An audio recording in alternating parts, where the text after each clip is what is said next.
Hello, everyone. Greetings from our studio in Mumbai on this lovely morning. I am Janvi Lokegaonkar, Senior Research Associate at the Maritime History Society, and it is my humble privilege and honor to welcome all viewers and participants for today's webinar. For us naval and maritime historians, the month of December is synonymous with successful exploits and bravado of the Indian Navy, since major military operations in the past incidentally occurred in this month. Now, the upcoming commissioning of the indigenously designed and built destroyer Mormugao later this week will add to the long list of the illustrious profile of the Indian Navy. Today's webinar is an amalgamation to commemorate just that, as a run up towards Goa Liberation Day that is celebrated on 19th December, and to give a befitting welcome to the soon to be commissioned warship named after the port city in Goa. This webinar is jointly hosted by the Maritime History Society and Mormugao Cell, Western Naval Command, Indian Navy, and is partnered with Xavier's Center for Historical Research, Porvorim, Goa. Without further ado, let me now introduce the moderator of today's webinar and hand over the proceedings for some learned deliberations. Commodore Shrikant Kesnur. In his distinguished career spanning 36 years, Commodore Shrikant Kesnur has commanded two frontline ships and undertaken numerous operational and afloat tenures, tenanted a diplomatic tour of duty in East Africa, been involved in teaching and training assignments, and coordinated many creative and history related outreach activities of the Navy. He has been the lead writer and chief editor of 11 Navy books and monographs, apart from many other publications. Commodore Kesnur holds a PhD from University of Mumbai and many other, in addition to 5 other postgraduate degrees in sciences and social sciences. He has been a faithful foot soldier of MHS and has been associated in the activities and events in various capacities. Prior to his retirement in June 2022, he was the director of Maritime Warfare Center at Mumbai and the officer in charge of Naval History Project and was conferred with the Vishishta Seva Medal in 2021. Over to you, sir. Thank you, Janvi. Good morning, listeners, viewers. Thanks to Maritime History Society. Wonderful to be with all of you this morning. Having been a participant or moderated several webinars and seminars over the last few years, I can still tell you that today's is something different. I'm very excited about this, and there are several reasons. One, of course, the Indian Navy is all set to welcome its brand new edition, Marmugao, a ship named after a state with rich maritime tradition, a ship that's state of the art, absolutely the best of best with modern systems that will be at the vanguard of the fleet. And I suspect you'll hear a lot of this going into today's seminar.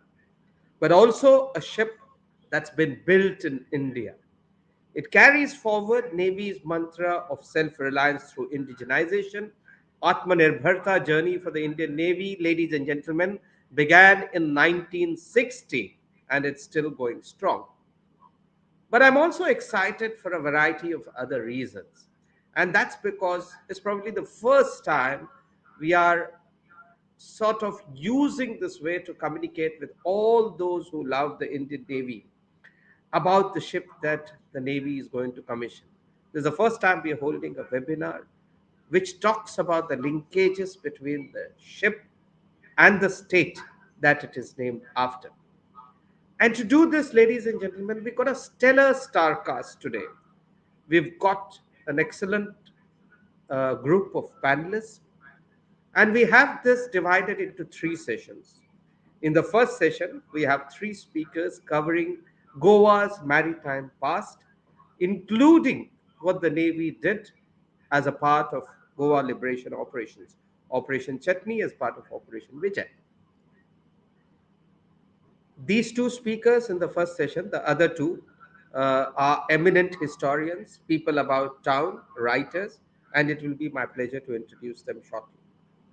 The second session talks of Navy's deep connect with the state of Goa and the way it has taken roots across a bunch of disciplines and domains there. And we will be representing that through two very illustrious flag officers of the Indian Navy, Admiral Arun Prakash, I'm sure all of you are aware of him, and Admiral Adhir Arora, who is the Chief Hydrographer to the Government of India. And the last session, an interesting one, will talk more about the ship and its journey, how it came to be associated with the state through its own journey in the Mazgon dock where it was being built and in the naval dockyard where it underwent subsequent trials. For that, I have Captain Kapil Bhatia, the commanding officer designate of the ship, and interestingly, uh, Ms. Kamalika Bose, who, as an architect and heritage conservationist, has done some work on the interiors of the ship to reflect the state and its glorious history. So, with this very eclectic, illustrious, eminent set of panelists talking about both the ship and the state, I think we have the stage set for some very, very interesting conversation and discussions today. So please be there and pay attention. You're going to hear lots of interesting things. We're going to flag off the first session with three speakers, and the first of that is Ishan Devsthale. Lieutenant Commander Ishan is the Signal Communications Officer designate of the ship. Ishan Was was commissioned commissioned in in 2012, 2012, and and in in his his 10 10 years years service, service, he has already commanded a fast attack craft in the rank of a lieutenant, and thereafter he's tenanted important communication and EW billets on the Delhi class, the Talwar class, and the Kolkata class of ships. Ladies and gentlemen, Ishan is no ordinary officer. He topped his long communication course. He was adjudged the best all rounder. During the tactics phase, he got the silver medal for his tactical acumen. And now he is holding the prestigious job of the SCO designate. You know, I feel a deep personal connect with him. I was the first signal commissions officer of the first ever ship of the Project 15, INS Delhi, which turned 25 just last month. And therefore, it feels wonderful to see such young people doing so well and taking forward the communication EW and indeed the Navy's legacy forward. Our other two speakers for this session, ladies and gentlemen, are very, very distinguished authors, writers, people about town. So allow me a minute or so to introduce them. While they will come on to stage only after Ishan completes his talk.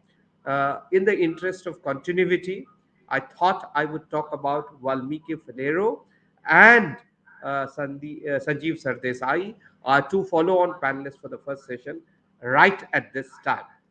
So, our second speaker, so to say, in this session, and an important panelist, is author Valmiki Falero, one of homegrown prolific writers of Goa, active between the mid 70s and 80s.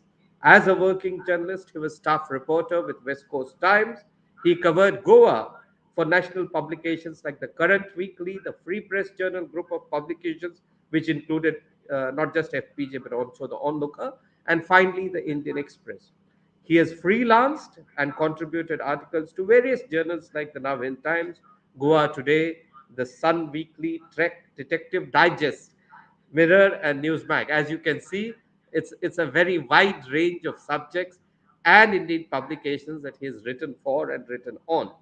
He was amongst the dozen odd Indians selected for workshop for Asian writers held in March 1977 at the India International Center, New Delhi, and he received a certificate on completion. But interestingly, ladies and gentlemen, he's made his way through other professions too.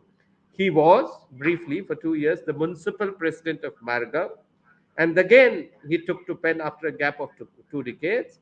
He wrote a couple of chapters for a book on Goa's print media in black and white insider stories about Goa. Thereafter, over 4 years from 2005 to 2009, he penned an eminently readable regular Sunday column dubbed all and sundry in a local newspaper, showing a style that's very readable, well informed, and convincingly argue. So, a very popular column. Lots of Goans tell me that they read Valmiki quite often. He's also written a book which is Patriotism in Action, Goans in India's Defense Services. I think a very nice novel, beautiful topic, Valmiki. I mean, it talks about this very small group of people who contributed to the armed forces from Goa. And then that was followed by Soaring Spirit, 450 Years of Margao's Espirito Santo Church, published by Goa 1556 and Golden Heart Emporium. His next book, interestingly, ladies and gentlemen, is titled Goa 1961, The Complete Story of Nationalism and Integration, that awaits publication. So we got Valmiki, a writer, a municipal commissioner, a columnist, author, and then several things, a very well read history expert. Then we got Sanjeev Sardesai, another man about town for the amount of things that he has done.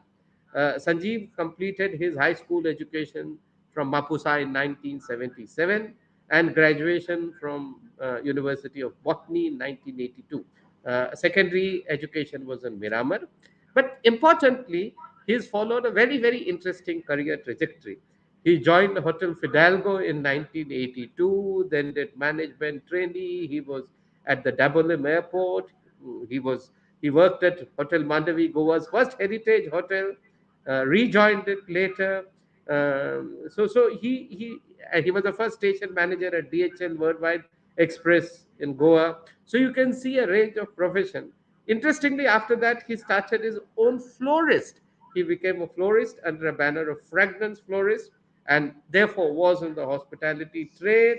He continued as assistant general manager of Hotel Nova Goa, as a GM of Hotel Samrat, and later joined the Engines Resort Group. So helmed three important resorts in Goa. So no wonder he held the post of honorary secretary of Goa's premier travel and tourism body, the Goa Travel and Tourism Club. Then he left the hospitality industry, started a signage designing and fabrication business, specializing in traffic and safety signage. This is very interesting. Then he was a member of NCC Naval Wing with a leading rank and earned the President of India badge for scouting, represented the college and Goa at the university level in badminton, athletics, and hockey. You should have been in Forge, Sanjeev. You know, on the cultural front, he was part of Goa State Cultural Contingent in 1980 for participation at the India International Fair. So he's presently now, again, another interesting aspect, is the Joint Secretary of Goan Shutterbergs, Goa's foremost registered photography association.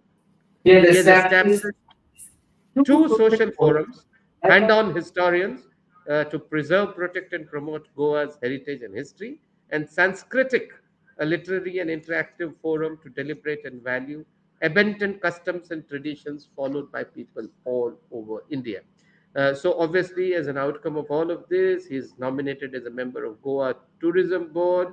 He has written several articles. He has traveled widely for heritage and field trips.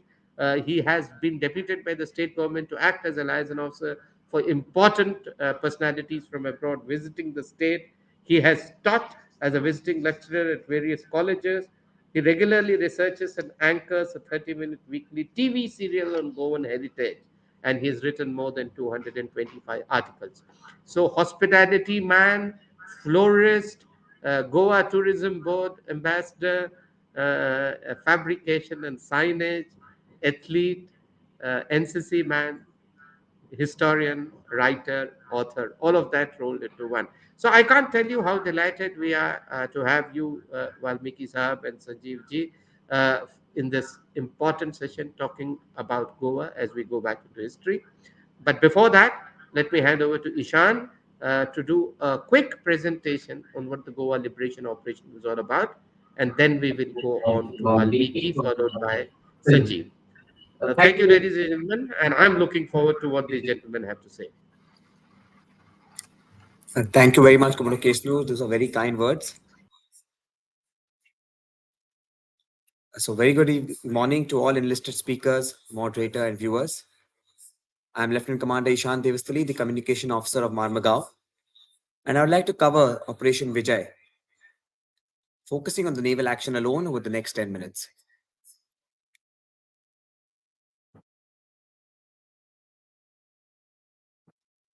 So, this is what eventually happened, where Portuguese prisoners surrendered on board the cruiser Mysore. But this is the end, and let me show you how did we get there. The background for the launch of Operation Vijay can be aptly summarized through the interview of Mr. Call prior to commencement of the operation.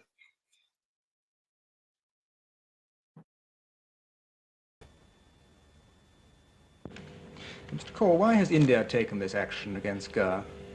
Because, as the Prime Minister said a few weeks ago, India's patience has been exhausted after trying for 14 long years since our independence to settle this problem peacefully.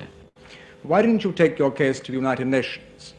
Well, in the United Nations, Portuguese colonialism in particular has been discussed for several years, but Portugal has refused to give any information or discuss this problem because she believes that all her colonies are extensions of Portugal, a legal fiction which the rest of the world does not accept. And then we did send a letter to the United Nations on the 15th of this month, and we also sent 3 protests to the Portuguese government. We even said we are prepared to negotiate on the basis that they would eventually withdraw from there, but they refused to discuss this. We opened our diplomatic mission in Lisbon in 1949 in the hope that we'd be able to settle this problem peacefully. But for 4 long years they tried, and we had to close it down because Portugal refused to discuss. And As we can see, that several diplomatic attempts were made to the Portuguese government. However, they did not relent. The trigger for the launch of the operation was on 17 November 1961, when an unarmed Indian passenger ship, Sabarmati, was fired upon by the Portuguese garrison on Anjati Island, resulting in injuries to the chief engineer. A week later, the garrison again provoked India by firing upon a group of fishing boats, killing a fisherman and injuring 4 others. Under the leadership of Rear Admiral B.S. Soman, the flag officer commanding Indian fleet, as the naval theatre commander, Indian Navy launched Operation Chutney on 1st December 1961. Surveillance and reconnaissance exercise 13 kilometers from the coast of Goa by iron ships Betwa and Byas was undertaken from the 1st to the 18th of December. Mysore and Trishul were preparing to carry out an amphibious landing operations at Anjareef. 4 other task forces, namely the Surface Action Group, Carrier Task Group, Minesweeping Group, and Support Group, were formed to protect the entire western seaboard to prevent egress of vessels. Post surveillance, naval action as part of Operation Vijay commenced on 18 December. Intelligence indicated that Portuguese frigate Afonso de Albuquerque was last seen anchored 4 cables northeast of Anjadib Islands and had been shuttling between the island and Goa. At 1200 hours, 3 Indian Navy frigates, Betwa, Byas, and Kaveri, steamed into Mormugao harbor and fired on the Afonso with their 4.5-inch guns, while transmitting directives to surrender. In response, the Afonso lifted anchor, headed out, and returned fire with its 4.7-inch guns. At 1215 hours, a few minutes into the exchange, the Afonso took a direct hit on its gun director position, injuring its weapons officer and killing 2 sailors. With continuous gunfire from Indian ships, the cloudburst of shrapnel exploded directly over the Afonso. At 1250 hours, 50 minutes into the action, the Portuguese ship was now burning and a propulsion system was badly damaged. The Afonso swerved, ran aground at Bambolim Beach, where the crew abandoned the ship and hoisted the white flag of surrender. Parallelly, the Indian Navy was involved in another action at Anjareef Island. Before first light of 18 December, Mysore with Trishul and company, fully darkened, closed Anjadeep Island without being detected. Trishul proceeded to the southeast of the islands, whilst Mysore patrolled the seaward side. At 0715 hours, the first wave landed at Anjadeep unopposed. White flag men with raised arms were sighted on northern beach. At 0745 hours, the second wave proceeded towards Anjadeep, sighting a white flag on the church on the northeastern tip. However, they were fired upon and the landing party suffered injuries. Between 0800 to 1400 hours, the landing parties maneuvered themselves on the island, and post establishing communication with INS Trishul, she bombarded the island with 45-inch high explosive shells with a 40 Bofors gun. As the ship's intention became clear to the Portuguese, they decided to surrender and started emerging with their hands over their heads and one of them waving a white cloth. Finally, the landing party, consisting of 75 men and 2 officers, captured Anjadeep. Not only at Anjadeep, the Indian Navy was actively involved in the operation at Diu. Diu is a tiny island of the Gujarat coast, and INS Delhi was tasked to patrol off Diu. The army attempted to cross the creek at night, but were unsuccessful to well-directed artillery and mortar fire. The air and naval gunfire could not be explored at night. However, in the morning at 0700 hours on 18 December, the Air Force launched air attacks, forcing the enemy to withdraw to the fort.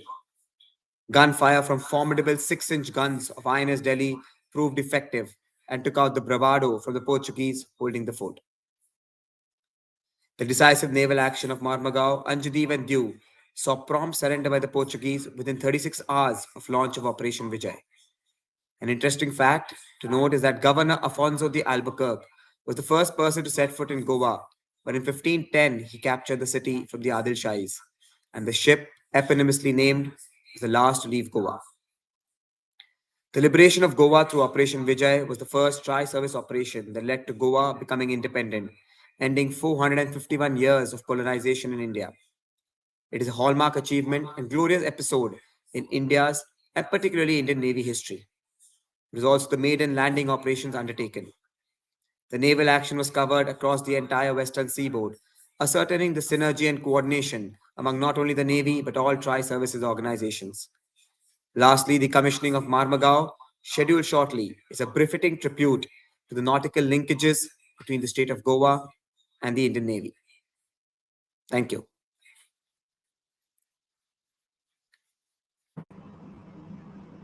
That was very, very crisp and nice, Ishan.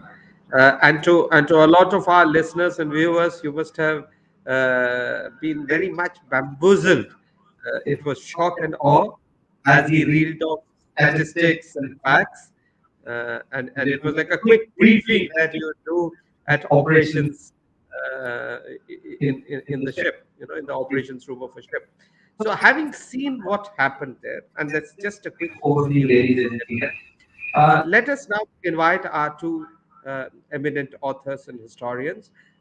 In the sequence, I would first have Mr. Valmiki Felero.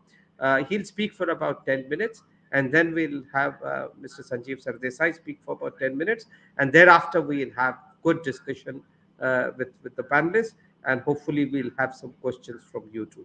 So, Valmiki Saab, if you are ready, all yours. Yes, Noor. I will speak on the subject of Goa's ancient maritime links. Now, to trace Goa's ancient maritime links, one must go back to India's ancient maritime traditions. A region, after all, draws from its mother country. Goa's language, for example, Konkani, is derived from the mother language Sanskrit. Now, India had ancient maritime traditions. In fact, India is an ancient civilization, younger only to Mesopotamia and Egypt, and older to Maya or Mexico, China, and the Andes, or what we now know as the Aztec and Inca civilizations. And all these early civilizations in Asia and South America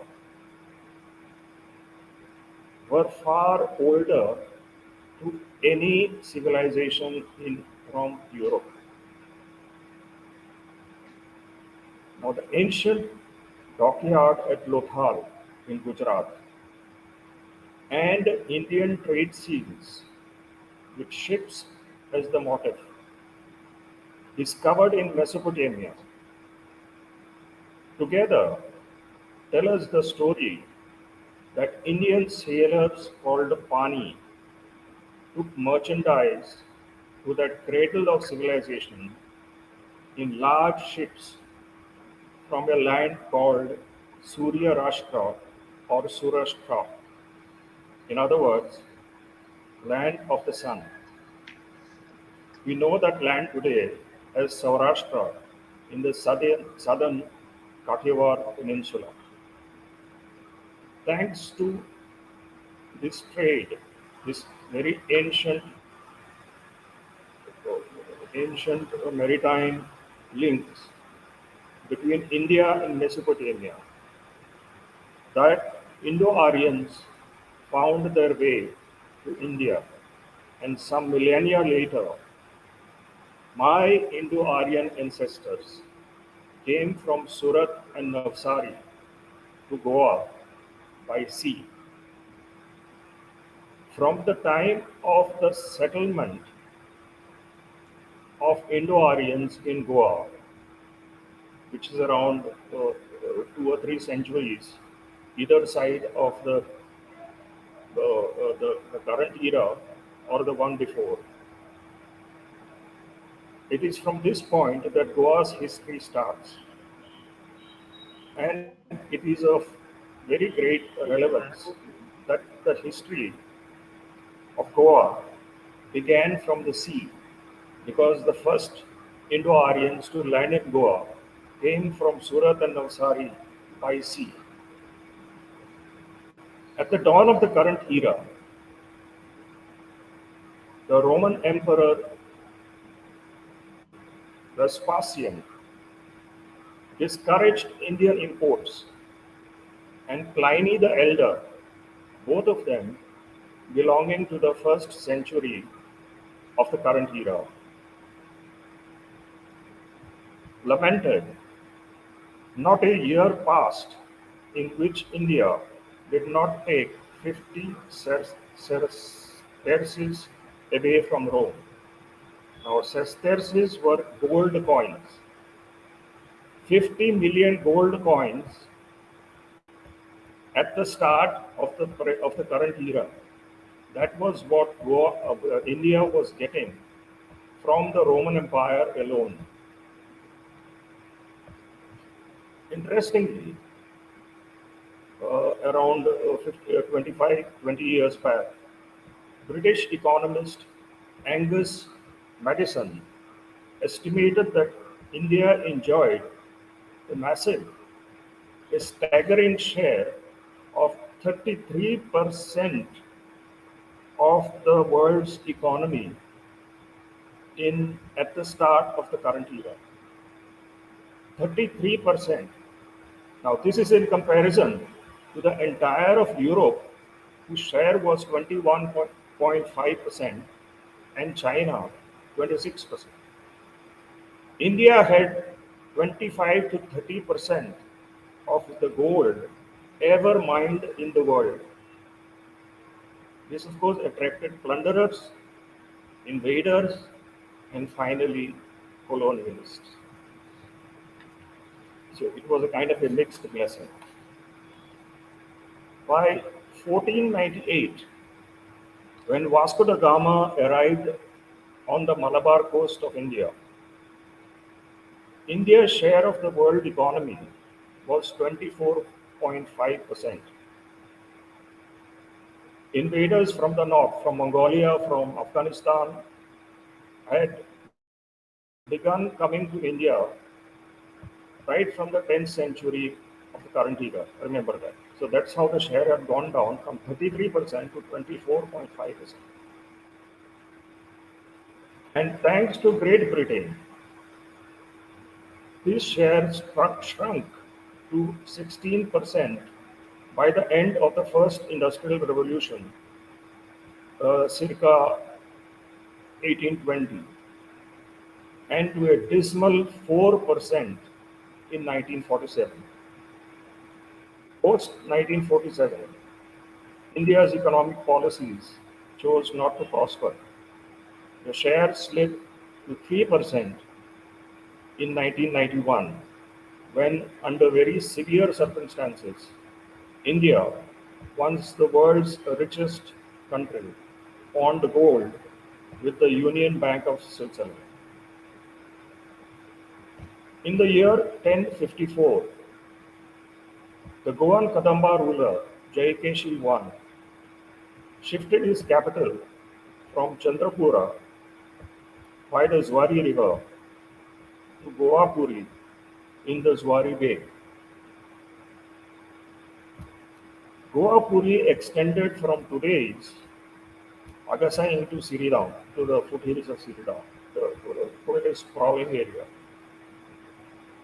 The city had a port called Gopakapatana with a 500 meters long man-made dock built of huge laterite stones. When the city was devastated by invaders from North India, and the massive laterite blocks began to get pilfered, it was said that just a dozen blocks cut into smaller size would build a mansion in Goa. Now, Jayakeshi's smart move to appoint a Muslim minister for revenue, in fact, the grandfathers had been friends, scaled the port to yet greater heights. Other than ships from the east and the far east of Asia calling at the port, which they were already doing even before that, the Muslim minister attracted a great number of Arab merchants. These merchants provided Jayakeshi not just with business, but with mercenaries. Jayakeshi built an empire from Goa to the Deccan and down to Sri Lanka in the south. Goapuri blossomed in its golden age. After the Deccani and Vijayanagari interludes, Goa came under the Sultanate of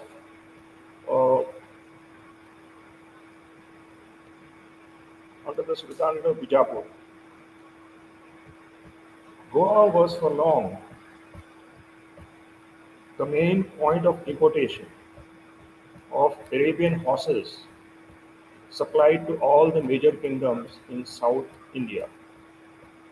Now, horses, or what was known as the mounted cavalry, were the battle tanks and the armored cars of those times. It was very vital for states and kingdoms to fight the wars. It was through horses, and these, the best steeds from West Asia.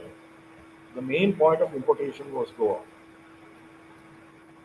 During the Bijapuri rule, Arab Nawabs from Bhatkal, which is a town, say midway between Goa and Mangalore, a coastal town, fled to Goa and continued the lucrative trade in Arabian horses from here. It was from the Bijapuri Sultanate that the Portuguese captured Goa in 1510. For about half a century,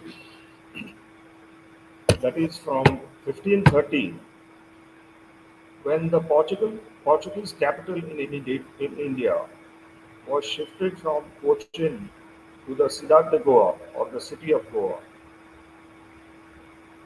Goa again rose to be an entrepôt or emporium of maritime trade between Asia and Europe. But it lasted only about 50 years or so. The reason being, in 1580, Portugal came under the crown of Spain, which was at war with the Dutch.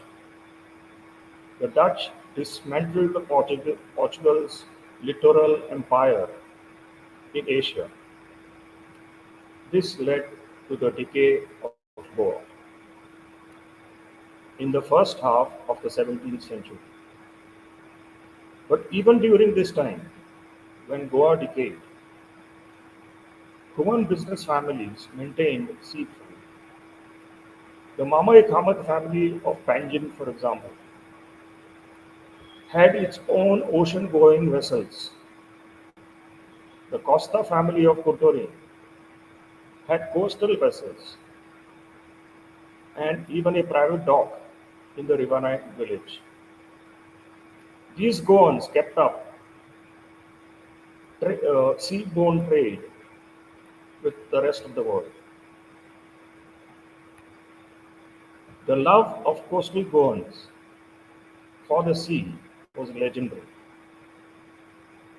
In 1654, when Chhatrapati Shivaji Maharaj wanted a Maratha navy, his first 20 warships were built in Bassein, now Vasai, which is part of Bombay, or a suburb of Bombay. The first 20 warships of the Maratha Navy were built by 300 to 400 Goan carpenters working under the brothers Roe Viegas and Fernão Viegas. The doyen of Goan history, Dr. Pandurang Kesullekar, in his book on the relations between the Portuguese and the Marathas, mentions this fact. In 1739, due apologies to you, sir, Commodore Krishnur, coastal Karnataka's, you were not responsible, neither was I for the Portuguese in here. Coastal Karnataka's ransacked the church of coastal Kavelosin, the village where the Indian Navy now has an aerial firing test range. Brave villagers led by Antu Naik, a Hindu, headed south in sailboats and conquered the fort of Bonaur. That is how the Portuguese came to repossess Bonaur. The British also saw this Goan love of the sea when they occupied Goa intermittently from 1799 to 1813 for about 14 years. They recruited 3,300 Goan seamen for the Royal Indian Navy.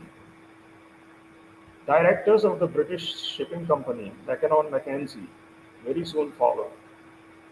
The company would recruit thousands of Goans for its ships, heralding the institution called the Goan Taboti or seamen. So, as you can figure out, Goa's association with the sea spanned right from the dawn of its history, when the first wave of Indo-Aryans arrived from Surat and Navsari into Goa by sea and continues until the modern. So it's very, very apt, very appropriate that the Indian Navy, 61 years after Goa's liberation, should take cognizance of this fact and name its top of the line guided missile destroyer after Mormugao. Thank you for listening. Over to you, Commodore Krishna. Thank you ever so much, Valmiki ji. I think that was a marvelous range that you sort of span, right as you say, from the dawn of history until the colonial times. And you brought very, very interesting aspects out, how the travel from Navsari to Goa happened by sea of the ancestors there. And talking of sea passage, or later when Mr. Antonaik retook Honavar for the Goans, and that was a sea battle too. Also, interestingly, you brought out how several of Shivaji's ships had Goan craftsmen. So I mean, I must say that in the very little time that you had, you done a wonderful sketch right from the pre current era, millennia ago, right up to so 1961. Let's hear what Sanjeev Sardesai has to say about the same thing. Give his own interpretation, and thereafter, I'm sure we'll have a very interesting discussion. Sanjeev, are you around? Are you ready to go?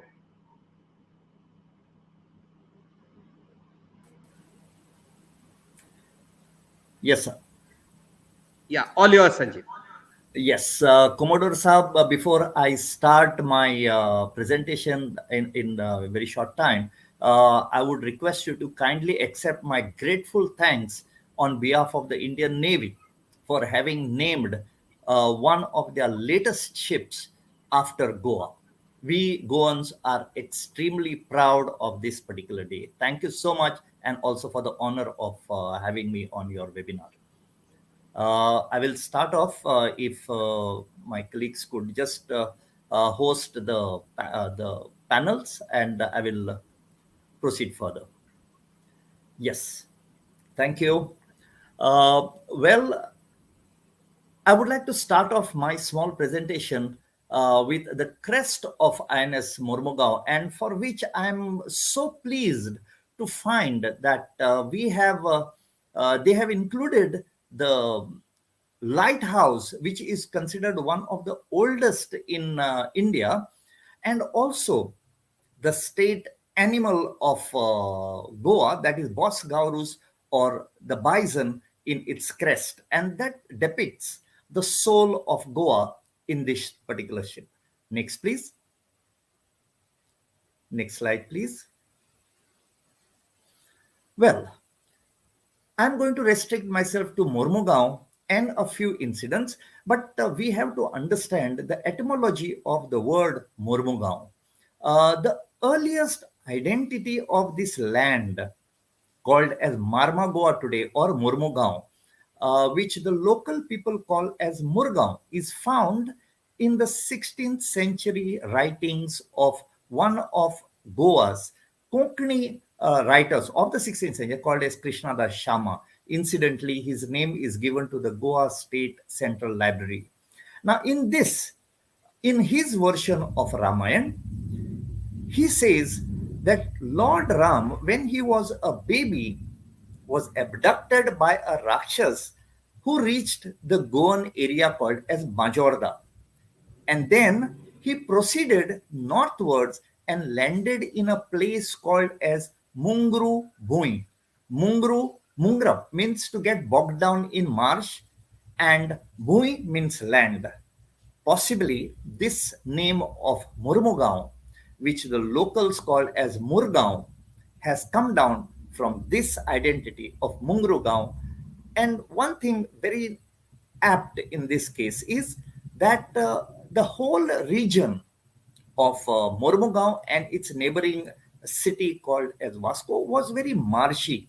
So possibly Mungrab or getting bogged down was the identity given to this particular land. And then this particular port was connected by the Portuguese with a railway line in 1888 because they wanted to connect the port to the rest of India. And this job was completed by the British for the Portuguese. Next slide, please.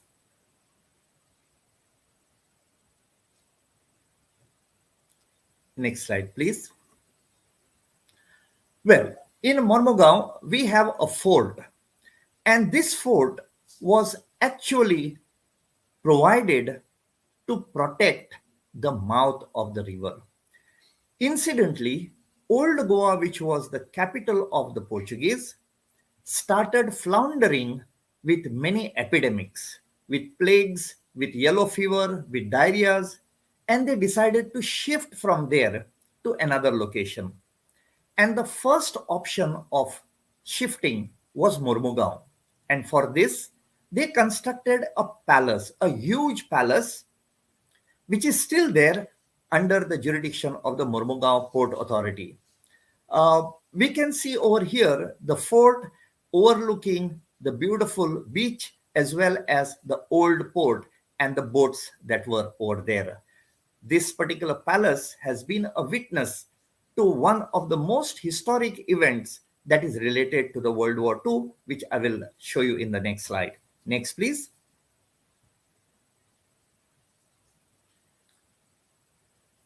Now, that was Mormugao Fort. Now, let's look at Mormugao Port.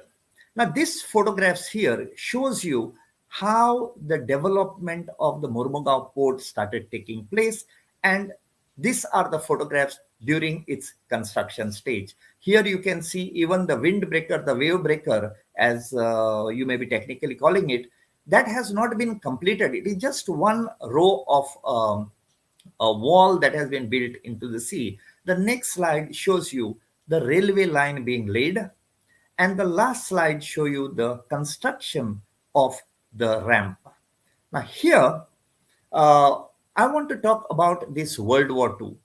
Portugal was a neutral country in World War II. They did not take part. However, the port, the Mormugao port of the Portuguese, became part of the World War II when three German ships, that is Ehrenfels, Drachenfels, and Braunfels, and one Italian ship, SS Anfora, took shelter inside disguised as merchant ships.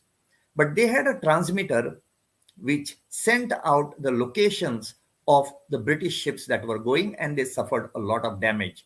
And in an operation called Operation Longshanks, a day before the carnival, the British troops came in and blasted the transmitter, and we can see the three ships burning over here. This was in March 1943. And below that, can we go back to the slide, please? Yes. Below that is we see another incident where this port was used by the Allied forces and the Japanese forces to exchange POWs. You can see the ladies. These are the people who were exchanged at the port of Mormugao in October 1943. Next slide, please.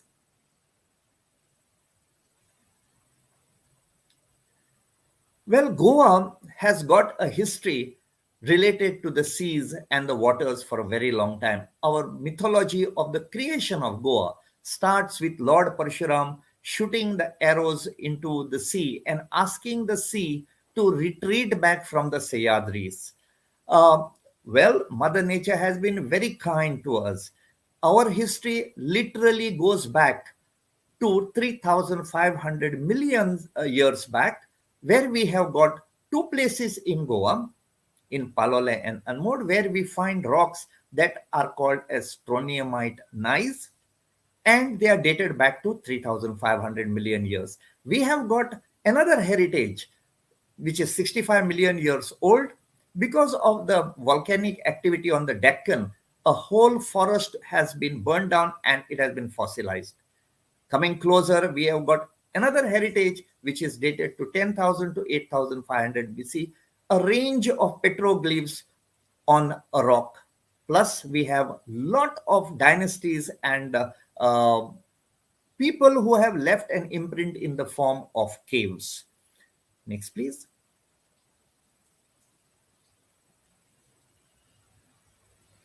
Well, one thing that I must say over here as related to Navy as well as water is all the forts in Goa, except one, that is Mardangad, all other forts are at the level of the river or at the mouth of the river. We do not have forts like in Maharashtra or in Karnataka or in Rajasthan that are placed on top of mountains. This tells us that we try to give very, very big importance to rivers and to to sea transportation. Here we have got Fort Aguada.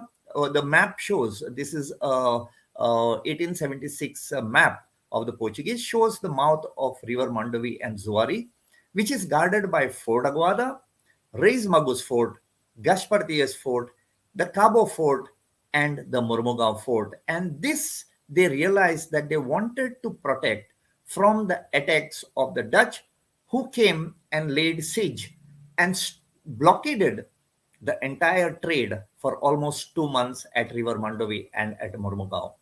Next slide, please.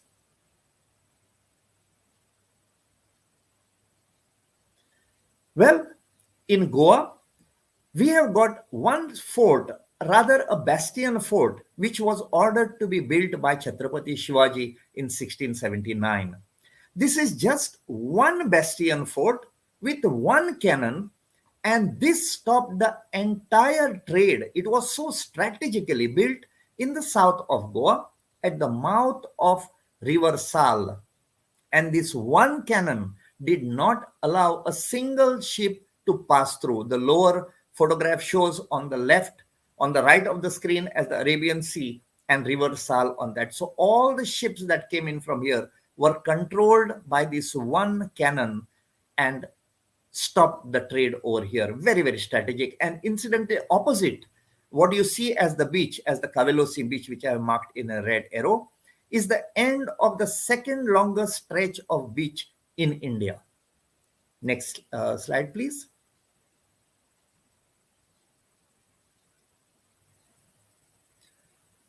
The next fort is the smallest fort in Goa on an island called as Sant Esteve. Now, this particular fort rose into prominence on 24th of November 1683 when the Siddhi platoon of Sambhaji, Chhatrapati Sambhaji, attacked this fort on the night and took over this fort for 3 days. Now, it so happened that this being an island, it has got the Kumbarzua Canal, which connects River Mandovi and River Zuari. And when they created havoc on this island by burning down religious institutions, the Portuguese decided to trap him by sending ships from Mormugao and from Mandovi and block his escape route. But having come to know that there is a plan like this, Sambhaji retreated and disappeared from this particular fort. So he created damage and he went back. So again, we are related to the river over here. Next slide, please.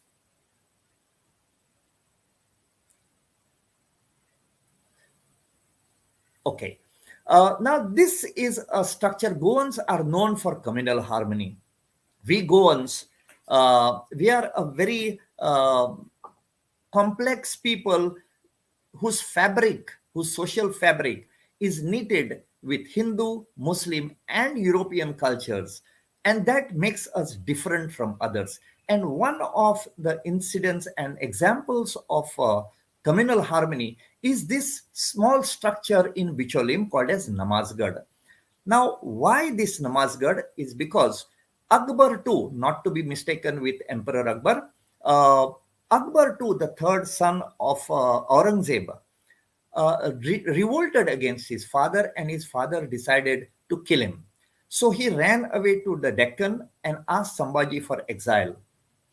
Sambhaji Raje brought him into Goa and established him at a place called Bhattagram or today's Bicholim and allowed him to build this namazga for him to do his prayers. But because he came to Goa, his other brother was sent, Shah Alam was sent, Prince Shah Alam. He came to Goa with 123 ships loaded with food grains and with soldiers and tried to enter the Mandovi River. The Portuguese, knowing that if these people came in, they would be a threat, diverted him to another fort called as Shapara Fort. Earlier, it was known as Shahapura Fort after the Adil Shah. And from here, he attacked Bicholim and destroyed the palaces and all the thing and left this Namazga as our heritage. Next, please. Next slide, please. Well, relating this to the world navigational heritage, in Panjim, in the capital city of Panji, we have got a memorial that has been identified or is being called as Prince Henry the Navigator Memorial at Kampal. Now, Prince Henry is supposed to be, now historians over the world debate on this. However, since this monument has been constructed here in Goa, this memorial was constructed in 1960 to commemorate the 500th year of establishing the Sagri School of Navigation by this Prince Henry. Now, this particular structure has got the sextant and the globe, navigational globe on one side of it, and it has got sail ships, land, and palm trees showing that the ships came into port. So this is a monument that we have in Goa, and it is exactly in front of the military hospital. So whenever we come into Panjim, this reminds us of a rich navigational heritage that the Goan land has got connected with Portugal. Next slide, please. We all know that on 24th or 25th of November 1510, Afonso the Albuquerque entered Goa at the invitation of two of the people from here, that is Timoja and Mahalpoi, and took over Goa. However, there is one small correction that needs to be done. We always say that the Portuguese were in Goa for 451 years till they were thrown out or defeated in Operation Vijay. However, uh, it has to be noted that when the Portuguese came in 1510, the entire land of Konkan was ruled by different rulers. The north side was under the Bhosles of Savantwadi. The Ranis or the Ranas had the northeast area of Goa. Then we had the Sondekar came and Adilshahis that were in Ponda, and the Sondekar owned half the lands down in the south. It was only in 1788 that the present borders of Goa were formed, and it came under the Portuguese. Before that, the Portuguese were only there for 451 years in the island of Old Goa. So, like Lieutenant Commander Ishan has said, that it was Afonso de Albuquerque that came into Goa and took over Goa, and it took Afonso de Albuquerque, the destroyer, to be defeated and taken back. We are very, very happy with the Navy, the Army, and the Air Force for having liberated us on 19th of December 1960. Those were the surrender treaties. So with that, I end my presentation. Thank you, Commodore Kesnur. Thank you, Sanjeev ji. We would have liked to have gone on and on. Both Valmiki and you have, sketched a very, very sort of fascinating, uh, if I can say, um, disciplines and topics that you have brought to the fore. At one level, the sociological composition, multicultural. At another level, the antiquity of maritime tradition, the mix of legend, history, myth, all of that goes to making Goa, and the multiple influences. So we got some interesting things to talk about. The first question I'll just shoot generally to you both, since you have a wide range that you've covered, and then I'll come to specific question. I understand that in addition to several things, like you're bringing out in the end, that it was you know uh, ruled by many people, and therefore you probably suggesting that the Portuguese could walk in largely uncontested. You know, but I just wanted your quick comments on one facet. uh, I understand that just as Surat was used by the Mughals in the north for Hajj pilgrimage, I understand that Goa was also used as a Hajj pilgrimage spot for ships, particularly for the Adil Shahis. That further, when the Portuguese came first, uh, you said like they walked in, but then the Adil Shah, when he realized that they actually came and fought, sent them away, but went back without securing the rear base, so to say. And the Portuguese came back just hiding in the sea and the Mandavi River. In other words, if the Adil Shahis had as good a navy as they had an army, they would have been permanently been able to send the Portuguese back to the African coast. So is there a fact of history that our medieval kingdoms probably did not build the kind of navy that we ought to have built? Do you see some merit in that argument? I'd just like to ask both of you your quick response to that before I go to the next question. Uh, Mr.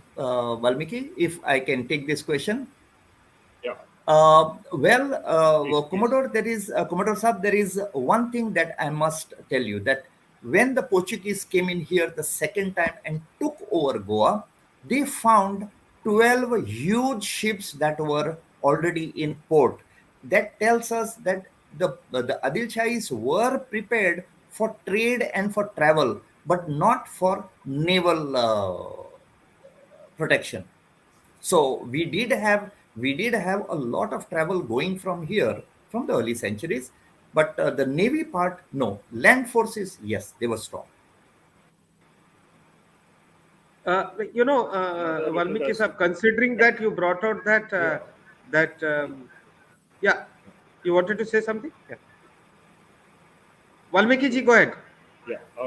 There is a separate, there is a slightly separate aspect to whatever I would like to add to what Sanjeev Kaur has said, and that is that whichever kingdoms had a good, strong navy, they won. They were victorious at war.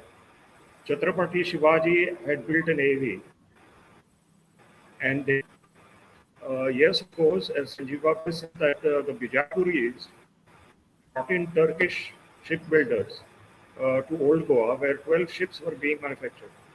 But then they didn't have a navy worth its name. They didn't require one. I think Goa was the only sea-facing part of that kingdom, and it was from Goa that the embarkation took place for the Heart pilgrimage. Thank you. Thank you ever so much. I had a personal interest in asking that. I belong to Bijapur, where, when you go there, you can see lots of Adil Shahi monuments there. But you wish that, that continental powers of those time had a bit more attention to the seas. I mean, we in the Navy keep talking of a thing called sea blindness, which frequently affects continental powers. And this could probably be argued as an example of that. Of course, we need to discuss that much more. Janvi, I saw a question by Denard. Yeah. Um, uh, Denard is asking if Marmgoa was an active porting base during the Kadamba times. So he's asking about Mormugao during the Kadamba times. Would any one of you like to take that? Uh, Or both of you yes, could answer. Uh, yes. Sanjeev, if I Valmiki, may. please go ahead. Yeah. Uh, During the Kadamba period, it was originally the port of Chandrapura, which was along the Zuari River, rather a tributary of the Zuari, but then very navigable. I think Sanjeev Bab can tell them about how many ships came in from Ponavar subsequently. But you see, it was a navigable river, and the main port was Chandrapura. From Chandrapura, in around the middle of the 11th century, Jayakeshe I shifted the capital to Govapuri, which had its own harbor called Gopak Patana, with its 500-meter brick man-made dock, as I have referred to earlier. Uh, Yes, to answer that question, Mormugao was a porting station because we had a dynasty called Shilaharas that were very powerful on the seas and shipbuilding. And opposite to Mormugao, slightly down the river, is this port called as Gopakapattan, which was the second capital of the Kadam. So I can positively say, as a response to the question, that yes, during Kadam times, Mormugao also was part of a major porting station, being a natural port. Lovely, lovely. There are a couple more questions awaiting. This is from Commodore Ashish Khanna. Goa has a number of forts overseeing the river mouths and sea. Was this a precursor to the strategy of land based sea denial? Essentially, what the Commodore is trying to say, you talked about the forts and how it was different with the forts in Goa.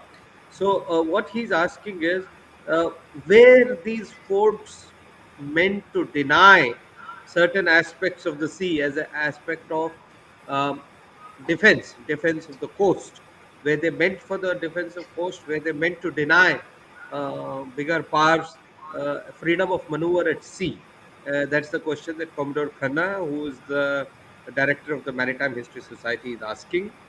Would I think I'll have you both answer for a couple of minutes each.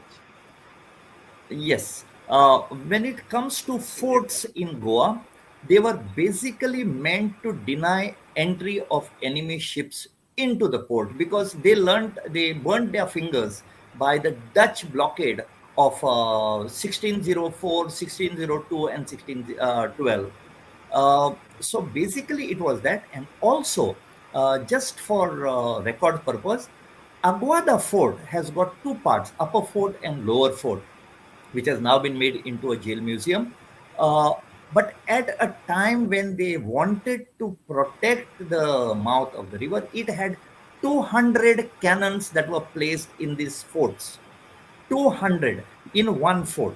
And opposite that, that is where we have the Rajbhavan, we had a fort which was only meant for people to practice firing of cannons.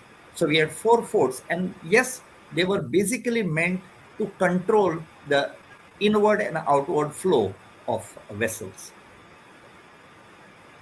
Valmiki, would like to add something to that? Yeah. Only two Naya Paisa. You see, the whole strategy of the Portuguese from the time of Afonso de Albuquerque was based on the Indian Navy. He wanted to have a complete control over the sea route by the Cape of Good Hope from Asia, or rather from India, to Europe, based solely on maritime power. That's all. Wonderful. And if I can add to that, I think they soon after establishing their headquarters in Goa around 1510, I think within 10 or 12 years they set up either bases or alliances at Socotra, with the Hormuz, at the entrance to the Hormuz, then at Mozambique, and then at Malacca. So today, when we talk of the geography of Indian Ocean, it's interesting to see that the Portuguese, had thought of what we describe today as the choke points. You know that they had thought and they sought to exercise control over these choke points or important strategic positions at the entry and exits to the Indian Ocean area. So I think yes, you're right. They did think, they thought maritime, so to say. Valmiki, I've been meaning to ask you a question about your book, and since you've written about Goans who fought for India, who served in the Indian Armed Forces, would you like to talk? And this will be very interesting to our viewers, particularly from the Navy, about the Goans in the Navy and their contribution. So you've done some research on that. We'll be delighted to hear about that. Commodore Saab, it's of the three wings of the armed forces of India. Goans have headed the army and the air force. General S.F. Rodericks and Air Chief Marshal Mulgonkar headed the respective service. Unfortunately, ironically rather, it's only in the Navy that the Goan that went to the highest rank was Vice Admiral de Silva, who passed away a few years ago. But the contribution was very, very big. For example, uh, uh, you see, in 1961, I have been able to ascertain that there were at least 20 Indian Armed Forces commissioned officers in Operation Vijay. Now, out of these 20, more than one third, and this should make people from the Navy happy, more than one third were from the Indian Navy. And the names are, I can give you a quick thing of the names. Captain Patrick Ivert Ellis, Captain A.F. Gulasso. He's the man who actually went over to Anjaliva and reestablished communications with the motherships. Yes. Surgeon Commander Joseph Rodriguez, who was on the Rajput. Surgeon Commander Frederick Nazareth, who was on the Mysore. Surgeon Commander Joel Cordero, who was on the Vikrant. Lieutenant Commander John Eric Gomes, the only one I think still around with us, a very great man, a very great storyteller. He ought to have been here in my place. He would have told you a lot about Operation Vijay because he was on the Kaveri. And it was the Kaveri's shot that finally did the Afonso de Albuquerque in. And Lieutenant Jose Figuered Mel, who was in the INS Kirpan, that was initially deployed in Karwar and then came to Goa. Now, there is interestingly a village called Ambora in Salsette, not very far from where I live, just about 7, 8, 10 kilometers.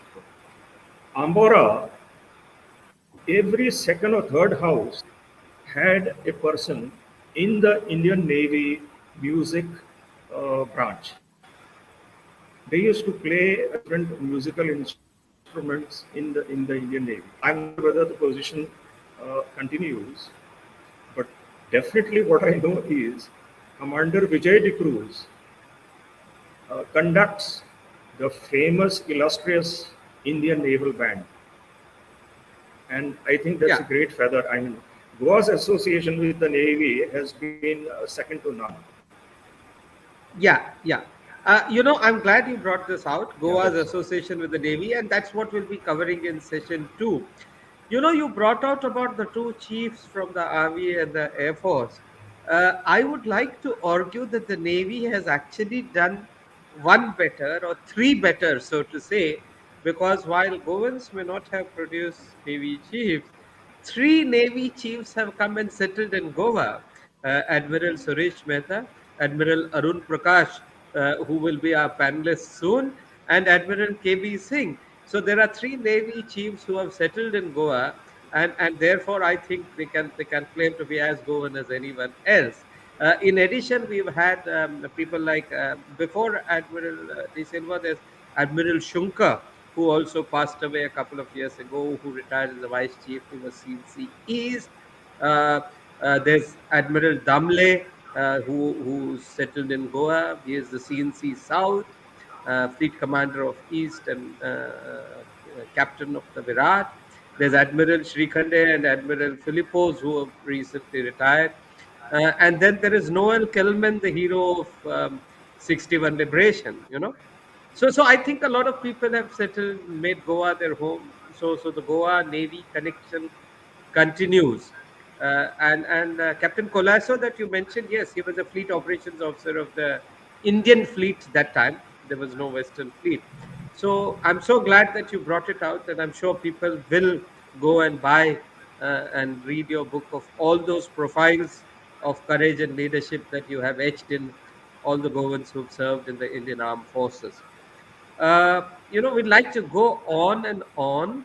I'd just like to give 30 seconds to you for your last closing comments. I think we have already overshot time, and Janvi is messaging me to say we are up for session 1. So just quick 20 seconds closing comments by both of you. Should I start? Yes. My salutes to the Indian Navy for this great decision of naming this warship after a place in Goa. It's a recognition of Goa's contribution, not just to the maritime heritage of this country, of this great country, but also to the Association of Goans with the Indian Navy. It is very fit and proper, and I am sure that every Goan will be a happy and proud person on the 18th of December. Thank you very much.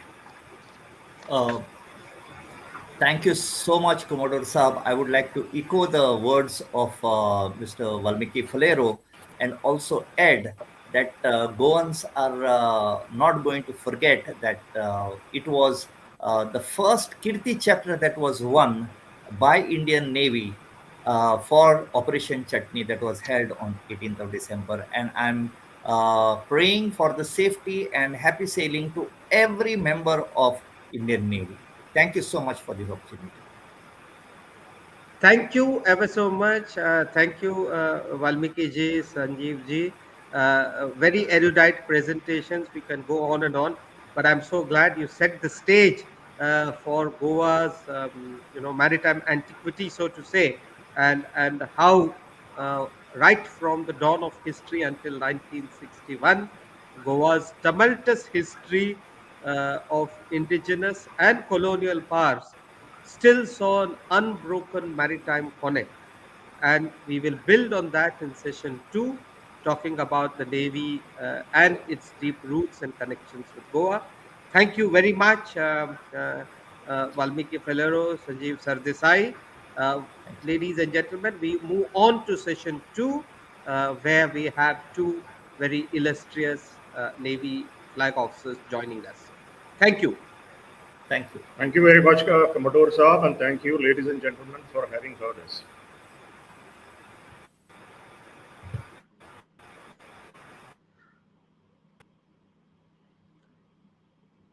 Ladies and gentlemen, we now move on to our second session, which talks about the connections between the Indian Navy and Goa.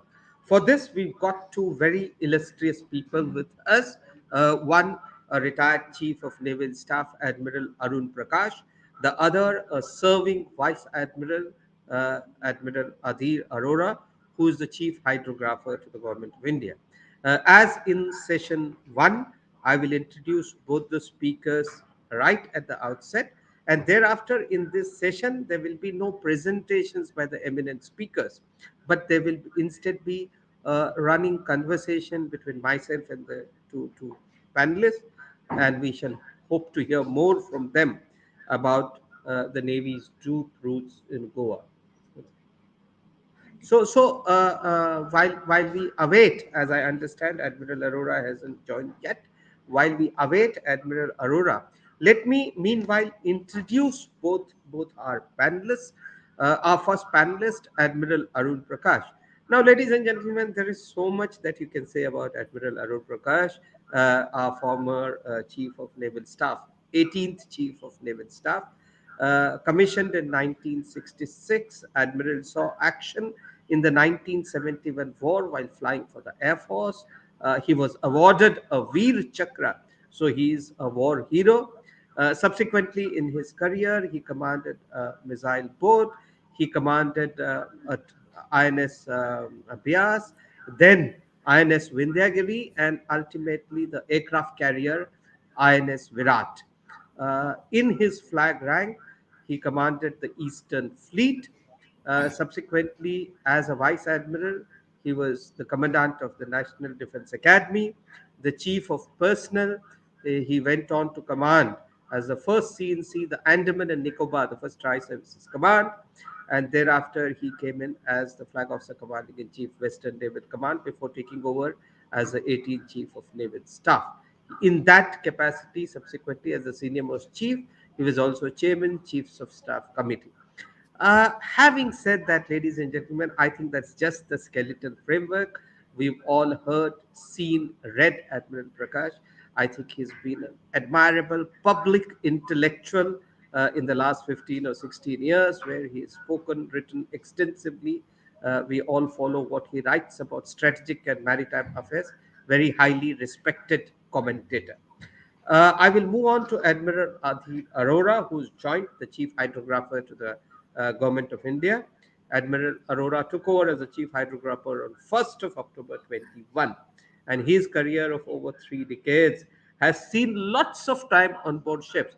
Ladies and gentlemen, the captains of, indeed, the officers on board hydrography ships spend much more time at sea than many of us who are proud or who think we're proud to be seafarers. The hydrographers do a lot more time at sea.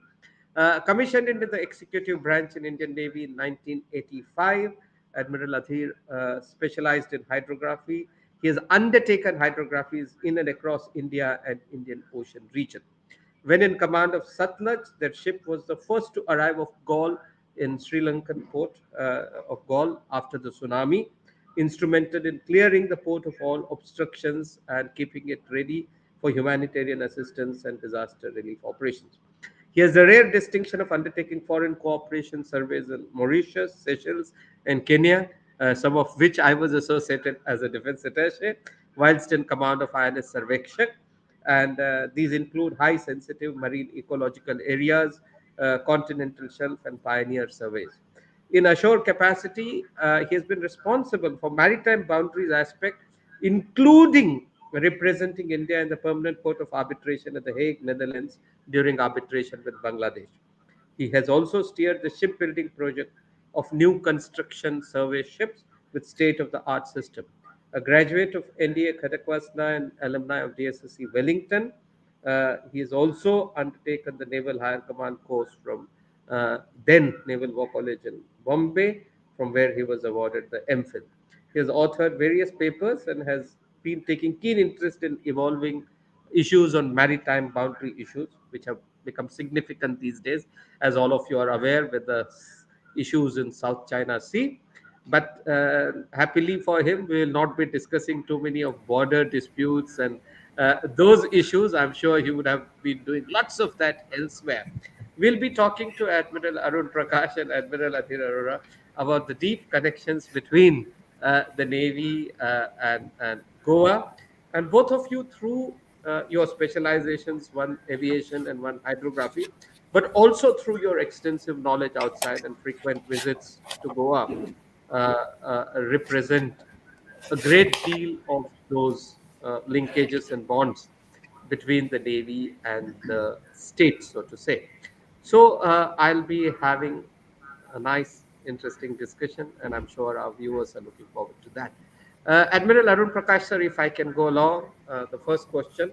Uh, the Indian Naval Aviation Base, INS Hansa, which was in Coimbatore, came to be relocated, so to say, at Goa, and that is where, in a sense, naval aviation grew wings, because having grown a little in Garuda, I think it found its second wind, so to say, when it was set up in Goa after liberation, and Hansa took off in a big way, and it became the fighter base.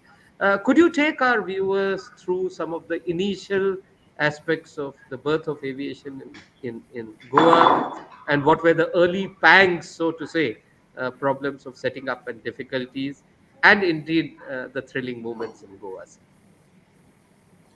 Yes, thank you, Srikant. It's a very nice day for me to be here on this program. I'm delighted, and as I think all Goans are, to learn that the Navy is going to acknowledge the contribution of Goa to our maritime defense by naming its latest warship after Mormugao. As an aviator, of course, I have a relationship going back to 1968, which is about 54 years back in time. Um, Naval aviation started its roots in a place called Sulur near Coimbatore. We established an ad hoc naval air station there in the early 60s. But when INS Vikrant came to India in 1961, our squadrons really had no home to speak of, and Coimbatore was quite far from the seas. So when Goa was liberated in 1961, it was a very opportune moment, and the Navy had its eye on the runway in Dabolim. So as soon as possible, the Navy asked the Goa administration to hand over this airfield to the Navy, and in mid 1964, the naval air station was established in Dabolim. It was named, commissioned as INS Hansa, and Vikrant's two air squadrons, that is INAS 310, which was equipped with the Elise anti-submarine aircraft, and INAS 300, which was equipped with the Seahawk fighters. Both of them shifted to Hansa, INS Hansa, located in Dabolim. Now, when the Portuguese left Goa, Dabolim Airport was in a bit of shambles because the our Air Force had bombed the runway. Fortunately, they left the facilities untouched. So when the Navy moved in here, there was a lot of work to be done. But over the next 3 or 4 years, we settled down quite nicely. So that when I arrived here in 1968 as a sub lieutenant, the Navy and the INS Hansa was well established. We had a good rapport with the local people, and so since then, naval aviation has come a long way, and I am very glad to say that the people of Goa have fully supported the Navy's progress, and naval aviation, especially, of course, Chief Hydro will tell you about his part of ship, but naval aviation owes a lot to the people of Goa for their help, assistance, support, and love that they've given us. Thank you ever so much, sir. Admiral Arora, now to come to you. First, let me very briefly explain to our viewers what hydrography is all about, because it is something that is very confusing for us too. But, ladies and gentlemen, essentially, hydrography involves mapping our waters, our coasts, and the seas, and this is important not merely to determine where the navigational dangers are, what are the depths of water, how you can come in and go out, but also important for a variety of reasons, cartographic reasons, to establish your ease, to establish your boundaries. Frequently, countries have differences based on where their lines end. So, just as real estate mapping is important in affairs on land, it's equally important on water, perhaps even more, because as we go into future, waters are going to hold the key to lots of economic resources. You'll all be very happy to hear that India has a very advanced hydrographic surveying organization.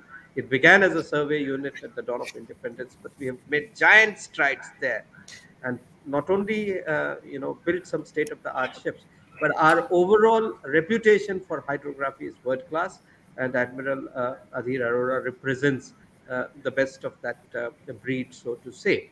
I have written an article calling it Of Solitude and Substance, because they are people of substance who operate largely in solitude but produce some magnificent work after that.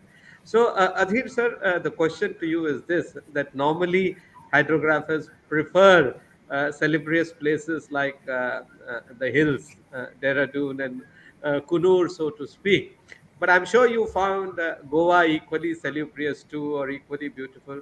What were the reasons for the hydrographers to establish the Naval Hydrography School in Goa? And if you can tell us a bit about the background to the hydrography presence in Goa. Thank you, Commodore Keshnur. And Shrikant, it's a delight being here. And obviously, a very humbling experience to be as a co panelist with Admiral Arun Prakash, whom I've seen as a fleet commander, then again as vice chief, CNC, and obviously as the CNS. He has been having a very, very soft corner for the hydrographers. And wherever there was a hydrography aspect, he's not only gone beyond, but ensured that hydrographers have got the rightful place. Coming back to how it all started, after partition, we didn't have any routes. And hydrography was one of the very important parts for ensuring that the passage of the ships into the ports and harbors is absolutely safe. So to begin with, the early training of the hydrographers continued on the survey ships. There was nothing as an educational institute. So somewhere around 59, 60, they've said that, okay, fine, since Bombay is the heart of the activities, INS Angre started ab initio with a hydrographer training. That was very, very basic, absolutely ab initio.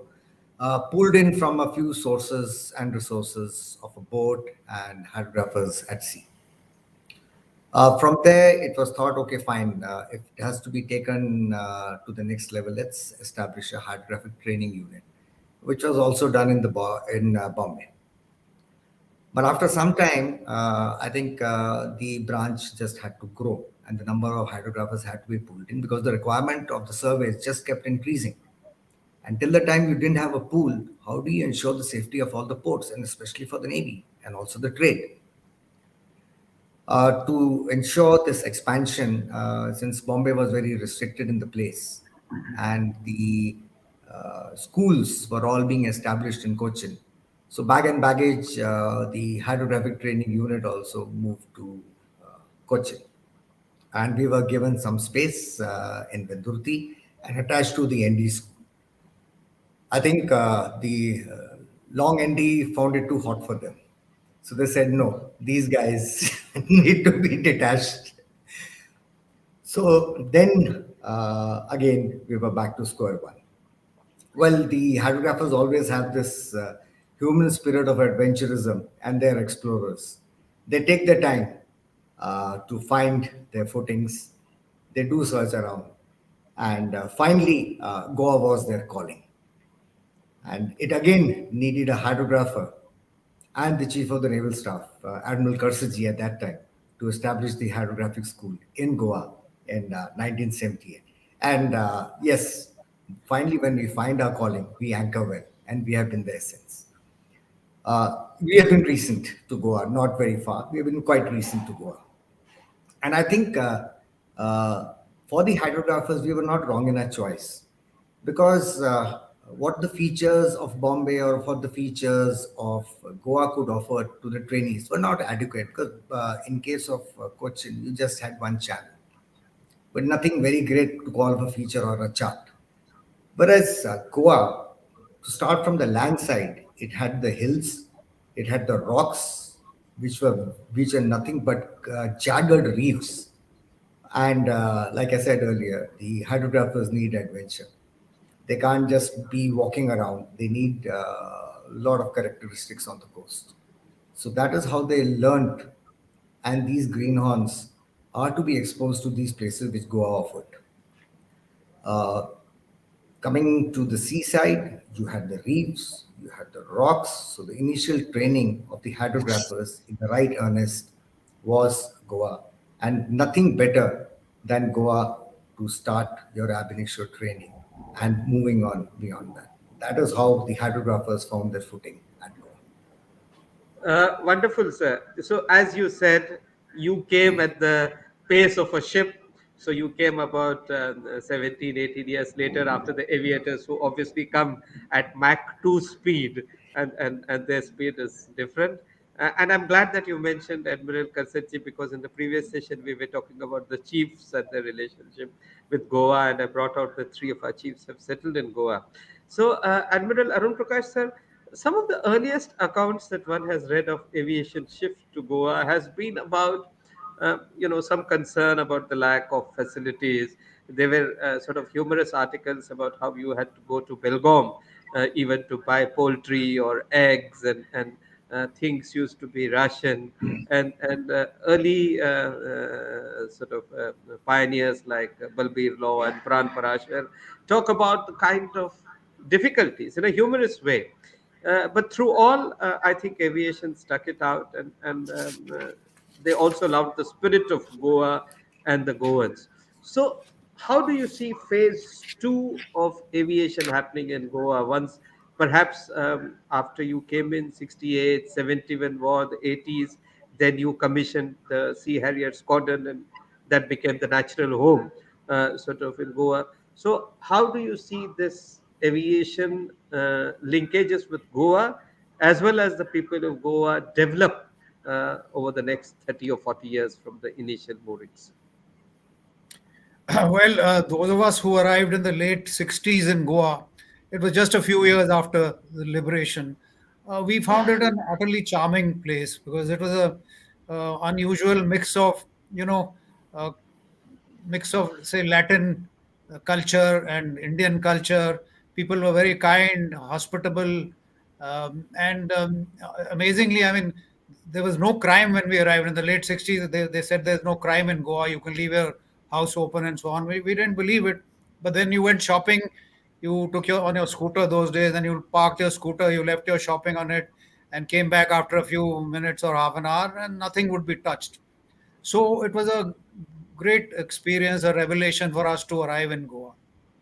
Yes, facilities were lacking a little bit. I mean, Goans were quite happy eating fish and fish curry and rice and coconuts and so on, whereas people, wanted other kinds of things, which often came from fresh vegetables came from Belgaum and so on. Then, of course, the Navy started their own piggery, kitchen garden, and so on. But we managed. I mean, there was never any complaint. So aviation unfolded in Goa. I mean, Goa has virtually been the home of naval aviation. As I mentioned, we started off with the Seahawks and the Elysees, which were the first generation of carrier-borne aircraft. And then very soon, in the mid 70s, something quite dramatic happened. You may have heard, or you may not have heard, of the tussle between the Indian Air Force and the Navy about the control of maritime reconnaissance. Now, maritime reconnaissance was a very important part of maritime warfare. And in 1971, we had the unedifying experience of having two Pakistani submarines entering our waters, transiting thousands of miles around the Indian coast, and arriving off the east coast, lying in wait for Vikrant. No, that was a little bit of a failure on our part. So, maritime reconnaissance, airborne anti submarine warfare assumed a lot of importance. So, the net result of this tussle was that the government, in its wisdom, decided that the Navy should have control of maritime reconnaissance. But it wasn't all that simple, because by then the Navy had placed an order for five Russian or Soviet built Ilyushin anti submarine warfare aircraft. And the Air Force was not about to give up so easily. So they staked a claim to this new squadron and said, the Air Force should have control of these. Uh, a new sort of element popped up when the Air Force offered the Navy that we will hand over the present strength of five Super Constellation aircraft to you, and you try and take them over, learn how to fly them and maintain them. And if you succeed, then it's all right. If you don't succeed, then we will take back the Super Constellations and the IL-38s also. So it became a dramatic sort of contest, and I was one of the few selected for the Super Constellation conversion. And as luck would have it, we managed to overcome a lot of difficulties and managed to fly and maintain the Super Constellation. So, to cut a long story short, we won that battle. So, five large, huge Super Constellation former airliners arrived in Goa and produced a new sort of sound in the Goan skies. Then this was followed by the arrival of the Kamov 25 helicopters, which came along with the Kashin class destroyers from Russia. Then came the Sea Harriers, and then it was a succession of aircraft which followed. All of them, I mean, every new development in naval aviation happened to take place in Goa. So Goa has been more or less the epicenter of naval aviation, and a grooming place for almost 3 to 4 generations of young naval aviators. So that's the story of Goa and naval aviation. I'm sure, sir, it must have been a wonderful, proud moment for you last year when naval aviation was awarded President's Color at Goa, which, as you said, has become the epicenter of naval aviation. Admiral Arora, sir, Admiral Prakash mentioned the interesting case of the Super Connies and maritime reconnaissance coming to Navy from Air Force. And interestingly, that also had the connect of Admiral Karsit ji. So it was a hydrographer chief who was responsible for many things, for setting up the Coast Guard, so to say, for the maritime reconnaissance coming to Navy, and for setting up the hydrography school in Goa, where you brought out the challenges of training, and yet how it was ideal. Now, over a period of time, the Naval Hydrography School in Goa has not just trained Indians, but trained huge amount of foreigners. In other words, you are doing great defense diplomacy. You're getting lots of foreign trainees, foreign visits, foreign delegations. What is the impression they take, if I may ask you, of the School of Hydrography and of Goa? Starting from where I left, that is in 1978, we just basically established ourselves. We were not lucky to have an airstrip like the aviators. So we had to start with the motor and the rocks. and start the building ab initio. And we were fortunate because, again, the man behind the scene was Admiral Kersiji and Admiral Fraser, who got the first UNDP loan. Since hydrography is a very benign role, the United Nations was giving grants at that time, and we rather pitted in, and we got a substantial grant to not only establish the school but also for some other equipment. And this is how the humble beginnings of hydrographic school started. As we went along, we realized that we have the core competence not only to train the hydrographers for our country, but also this is one role that even the friendly foreign countries are looking forward to get trained on. And for that, the International Hydrographic Office was granting international degrees, that is the CAT A and the CAT B degrees. So we went and rolled in for it and gave our submissions. And in the late 80s, we were accorded the first CAT A and CAT B international recognition.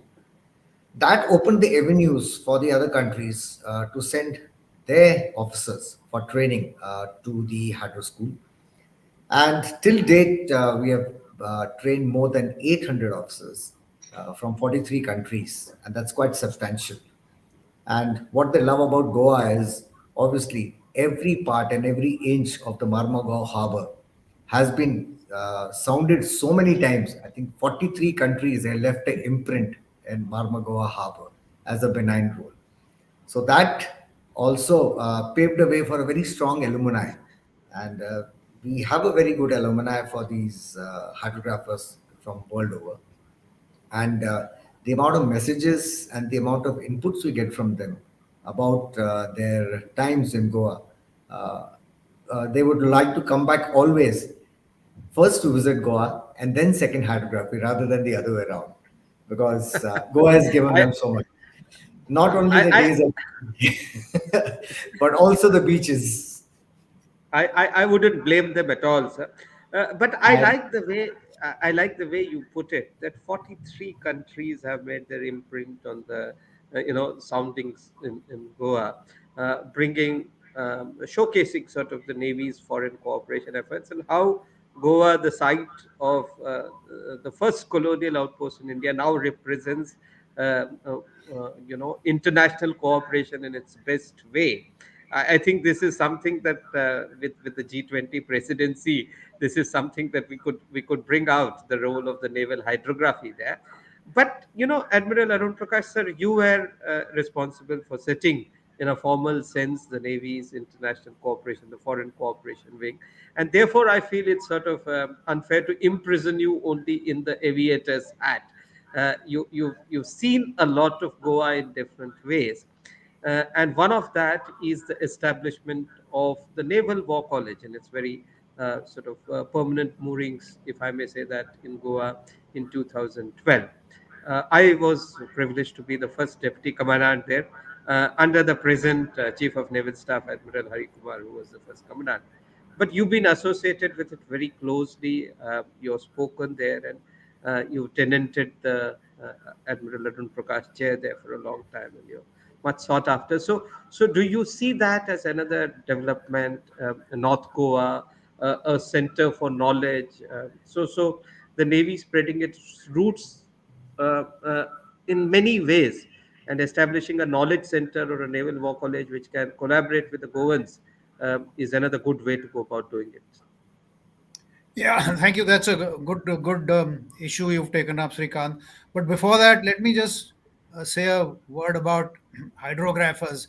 And I'm sure you'll agree with me as a seaman officer that no seaman officer can look at a chart without, having a sneaking admiration for these people who go out in all sorts of weathers in small boats to chart the seas. If you look at a chart closely, you find depth markings, soundings every few meters. Every rock, shoal, or island is marked on it, and you imagine the kind of people, the officers and sailors who go out early in the morning, dark of the morning, spend the whole day in the blistering sun, taking soundings and fixings and all that, and you can't help admiring uh, people who join the hydrographic branch. And especially when you go to a foreign country and our hydrographers have already been there and prepared a beautiful chart of their harbors. I mean, their gratitude and admiration is unbounded. So I think the hydrographers, silently within a silent service, are doing an admirable job. So since Chief Hydro is here, I thought I might as well express my admiration for him. Coming to the Naval War College, as you are aware, it was originally founded on on Karanja, which is across the harbor from Mumbai. It was an isolated location, selected more for convenience than for anything else. And commuting to and fro, you had to go by boat in rough weather and monsoons. It wasn't very convenient. So, persuading speakers to come there and even the students and staff was a bit of an ordeal. So, when we looked around for suitable locations, Goa presented itself ideally. And I think now that it has arrived and established itself, and now it's going to move into a new premises by itself, I think it was an excellent move. Um, and as you mentioned, the chair is called Distinguished Chair. It is not yet Arun Prakash Chair. Maybe it will be one day. So I occupied the So, distinguished chair for a few years, and I realized that Goa was ideal in more ways than one because we have the National Hydrographic Office here. The War College is there. Goa University has a faculty of maritime studies. Then is the National Oceanographic Institute. Then there is the National Institute of Arctic Research. So there is a whole ecosystem of things related to maritime studies. Goa has a huge fishing industry, a few fishing harbors, and so on. So we've been trying for a long time to, combine all these facilities into a cohesive kind of facility which can bring all these disciplines together. It hasn't happened, but I hope and I'm sure it will happen sooner or later. Had the National Defense University come about, then perhaps it would have been an easier task.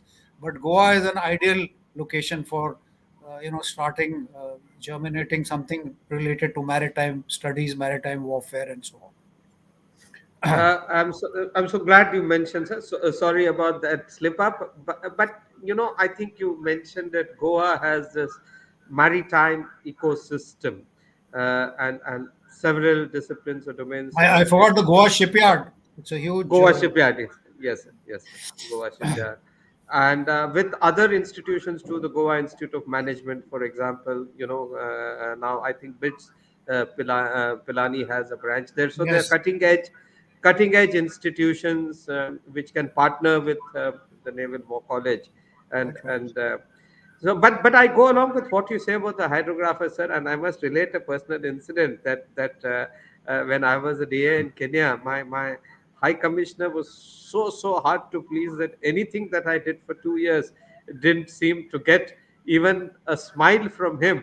But when he visited Adhir Arora, With all your charm, Srikant, hard to believe. none of that worked, sir.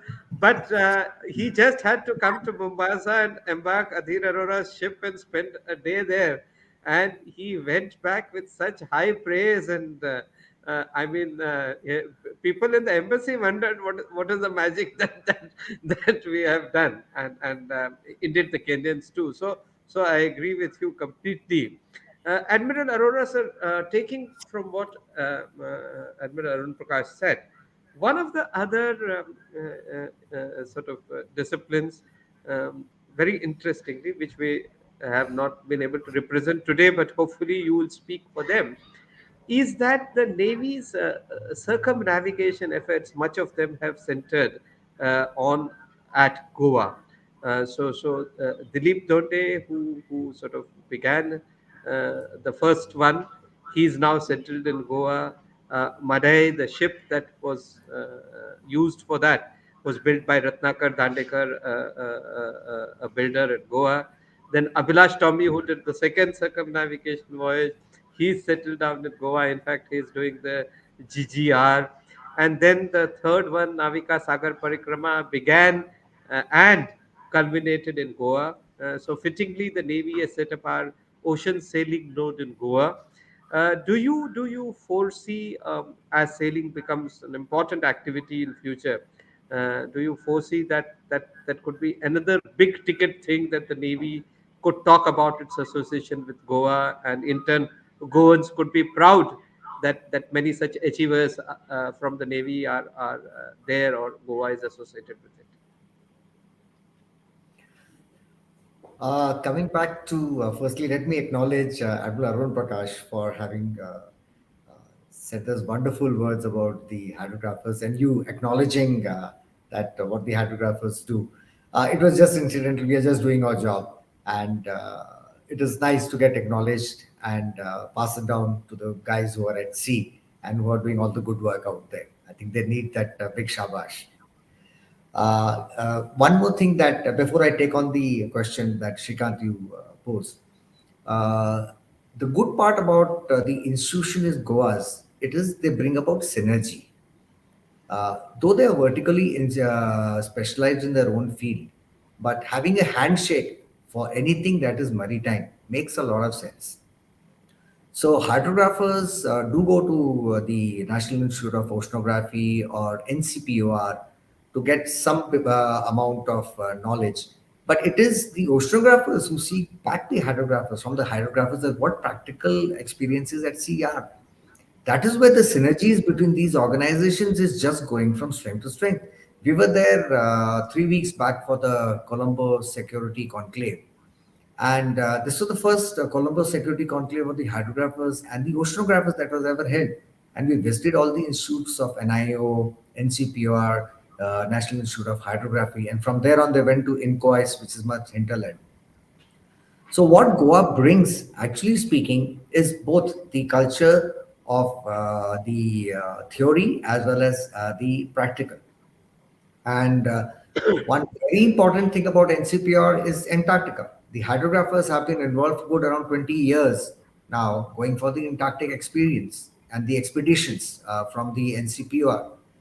So that is where I think the Goa provides you the right platform, not only of the organizations, but also of the practical experiences. And that needs to grow. That is the acknowledgement of what Goa has given back to the country. Only apart from tourism, this is what Goa is symbolic about. Coming to your next question about the being as the harbinger of the sailing from Goa. Now, yes, very, very rich traditions the Coromandel coast as well as the Malabar coast have had. Uh, and we need to go back to our roots. Just yesterday, I was with the Maldivian delegation that has come to India for the first time on hydrography. The first thing they asked me was, "What about the sailing ships? Do you have it?" So I told them, "Yes, Tarangini and Sudarshini have been built in Goa Shipyard Limited." And that is, you can just imagine, it was this question was just supposed to be yesterday. And luckily, one of the Maldives officers has sailed on a ship. So that is what Goa brings to you. And why not? So even Maldives is thinking, he says that if India is having its tall ships, why can't we even think about it? So we are in the right direction because that is the place from where it all starts. Till the time you cannot appreciate the elements of sea, you cannot appreciate going to sea is. So that is the first starting point of anything. And I'm so glad because Maldivians are also looking towards the sea for these exposures, which they are not getting. They're getting a close exposure on a ship, but what about these basic exposures? I'm so glad that you brought out, so particularly in addition to the sailing ocean sailing node, the tall ships Tarangini and Sudarshini, because you will recollect probably when we did our cadets training time, that was a bit of a dry period. We didn't do much of ocean sailing or ocean sailing training, at least. I mean, it took us a whole of day just to put the sails on that on that whaler that was lowered for cat's paw, and you just sort of and you sort of envy the current lot of people who do extensive sailing experience. Again, I think our pioneers like Admiral Arun Prakash have had a hand in bringing this change in training. But now to see people so much at ease with sailing is remarkable. And I think that was illustrated very beautifully in history. They say that it is when we lost sight or track of sailing that we lost our freedom at sea. So, for Tarangini to make an appearance at both colonial outposts in London and in Portugal on the 75th year of our independence, to see the Tiranga there, I think is a remarkable sort of, you can call it a statement, coincidence, whatever. But I think it's remarkable, and in a way, it illustrates how much the Navy has traveled and how much Navy represents the best of India. But sir, now Admiral Arun Prakash sir, to come back to a more personal question. Uh, Clearly, you've fallen in love with Goa because after you retired, you moved to the hills for a while, and then decided to come to Goa, illustrating your uh, bonds to the place. I mean, you decided to sort of anchor in this place.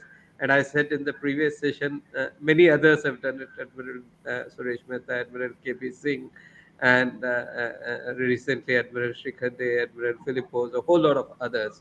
So, what is the magic of Goa for you personally, and otherwise? Why do you think people are making a beeline to that place?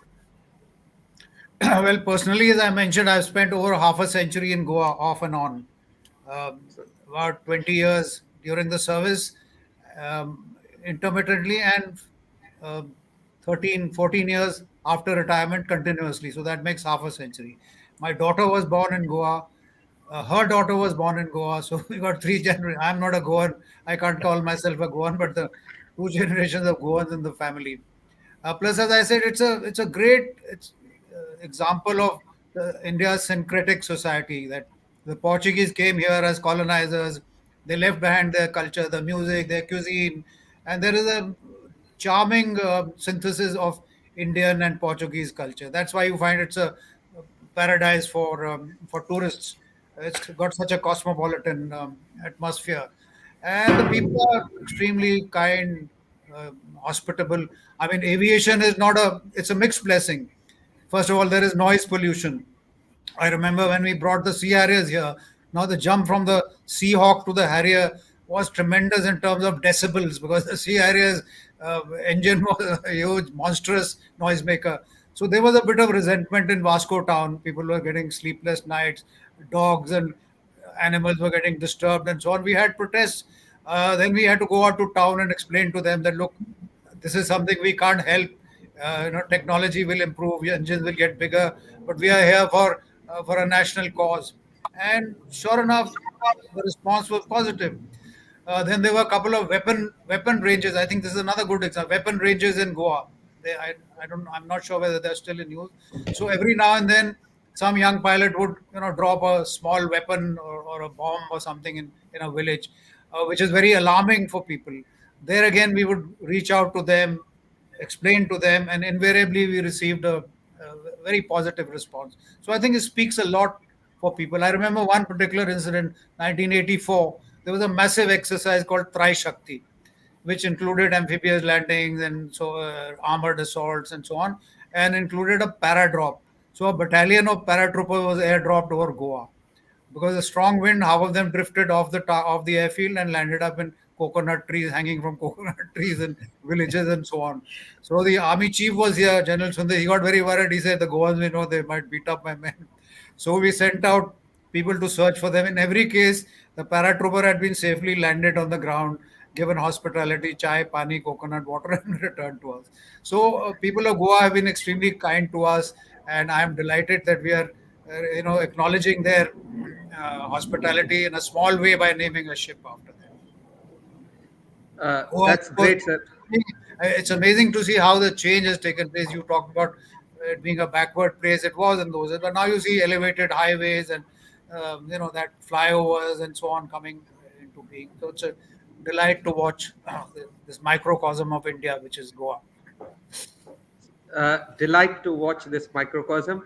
Adil sir, you come frequently. You are connected from Doon, but you come frequently to Goa. So how do you see the changes happening in Goa, and how do you view this microcosm growing over the years? Shrikant, obviously, now that you mentioned Dune, before Captain Kapil Bhatia told me about this seminar, I said, okay, let me try to do some digging and see what have we here in our archives about Goa. And whilst I was doing this, I came across a chart of 1812, uh, which we have here. And a very fascinating trivia about this chart was there was this officer who went to this rock called the Buffalo Rock, which was off Mormugao Head. And his compass went bonkers. Later realizing, but this rock was having a very high ferrous material. And this is what he documented on the chart, that please be careful of this rock. If you do not want to run aground, keep clear of this place. So these are the small little trivias that I picked out. And second one was the chart of 1881. Surprisingly, the British came and did a survey here when they were laying the railway line. And that is the time the Mole Jetty came up. That's the first time the Mole Jetty got prominence on the chart. In 1812, it was not there. That was the first time the Mole Jetty. So if it has been charted in 1881, it would have come up slightly before that. And the prominent lighthouse was also displayed in that. I don't think the characteristic of light has changed since then. So that light may be as the characteristic may be as old as around 130, 140 years old now. And incidentally, even the Germans made a chart of this place in 1959. So you have a chart by Portuguese, you have a chart by the British, and you have a chart by the Germans. So you can well imagine everybody wanted to come to Goa for something or the other. And everybody had a chart. And at that time, a chart was supposed to be the most revered thing, because if a chart is let out, anybody can enter. So it was a treasure at that time. Incidentally, when I was also going through this 1812 chart, two very prominent things came out. One was, why did the early seafarers or even the locals not come to the Mormugao Bay? Rather, why did they go to the Aguad Bay in the north? Because Mormugao Bay was even more calmer as compared to Aguad. Aguad was rough even during the monsoons. So why was that? Was it the reason of a shelter of hinterland, or was it anything else? I think it was more to do with the number of shoals and the rocks that are scattered right across the Mormugao Bay. And that is why the Mormugao Bay southern area is where the dredge channel today is. So that was one very surprising fact. And there is a place called as the Arni Shoals, which is again in the northern part of Mormugao Bay.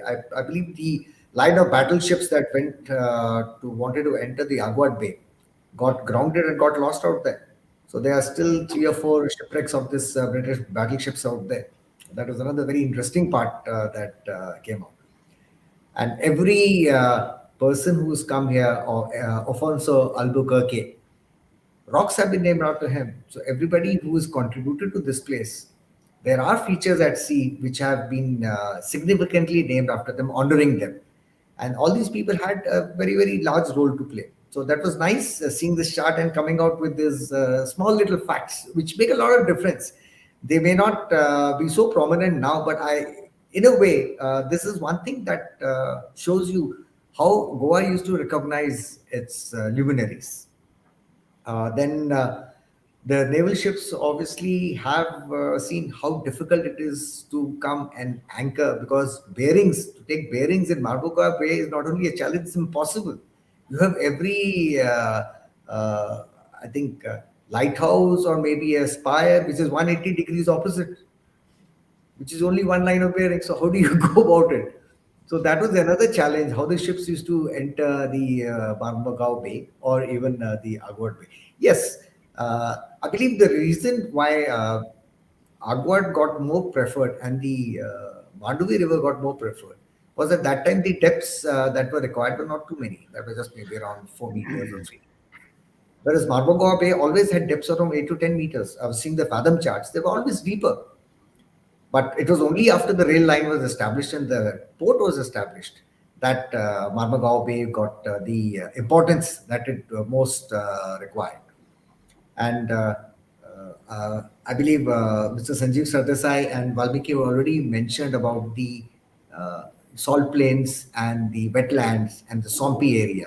Yes, that's a fact. That is, even when I was going through this charts, it was very, very clearly mentioned. Good around 1.5 kilometer of the area is nothing but swamps with a height of range of tide of around 2 meters. It's quite a large area that gets covered. And this already goes to show that the iron ore or the siltation material that comes from the Western Ghats during the monsoon is substantial. That also explains for the very, very high turbidity. And Goa is blessed with ferrous. That is no doubt about it. Everybody knows about that. But the high turbidity is another fact. The southern beaches of Goa are slightly more brownish than the northern beaches, which are sandy, because what the silt and the turbidity and the ferrous material that is flowing out from there gets settled slightly more in the south. These are small little interesting tidbits of Goa from the charts that I picked up. I thought I'll share with you. So wonderful, sir. This is fascinating hydrographic trivia. In fact, I shouldn't call it trivia. It's fascinating hydrographic information, and that shows not just the kind of deep research that you do, but also these historical nuggets. You know, Buffalo Rock and the ferrous material. I'm sure if you haven't already gifted him a copy of those charts, the CEO would be making a beeline to get them and adorn them somewhere in his ship. Janvi, are there any questions or comments by anyone? I thought I saw one by Sanjeev and one by Commodore Suresh. If we could just flash them. Um, Sanjeev Sardesai asks, with plethora of naval institutions in Indian Navy and Goans having been part of Navy earlier, can options of younger Goan generations joining Indian Navy be looked at? And there was one more, I think, by Commodore Suresh. If you can go back to that. Uh, a great thank you to Admiral Arun Prakash for his appreciation of the work done by the hydrographers. Um, and I think he also mentioned most important reason to choose Goa as hydrographic training base is Goa has almost all features to be represented on a navigational chart and is a paradise for hydrographers. I think that the chief hydro has brought it out, you know, quite well. So, sir, Goans into the Navy, how do you see prospect for young Goans joining Navy and being a part of it? Well, as Mr. Ferrero has pointed out in his book, there have been 350 Goan officers, distinguished officers, who served in the Indian Armed Forces over the past few years. I mean, not many of us are aware of that. So I think the Goan youth is most welcome to join, and the avenues are wide open.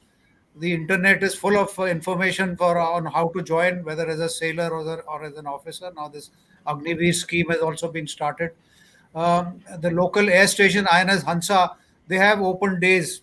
The local flag officer has been organizing open days to familiarize people with what the Navy does and so on. And the air station is open to public. They come and see what aviation is all about. There's a Naval Aviation Museum, very interesting museum on the way to Bakmolo Beach, which gives a very good glimpse of what aviation and the Navy is all about.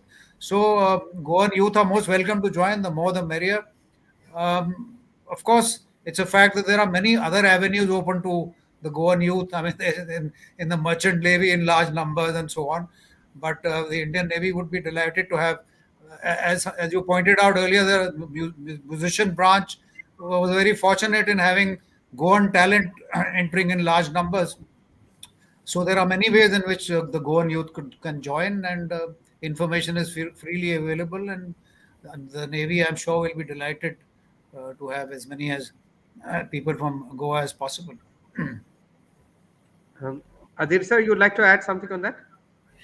No, the marine blood, the maritime blood is already there in the Goans. They have been very, very, they have been seafarers.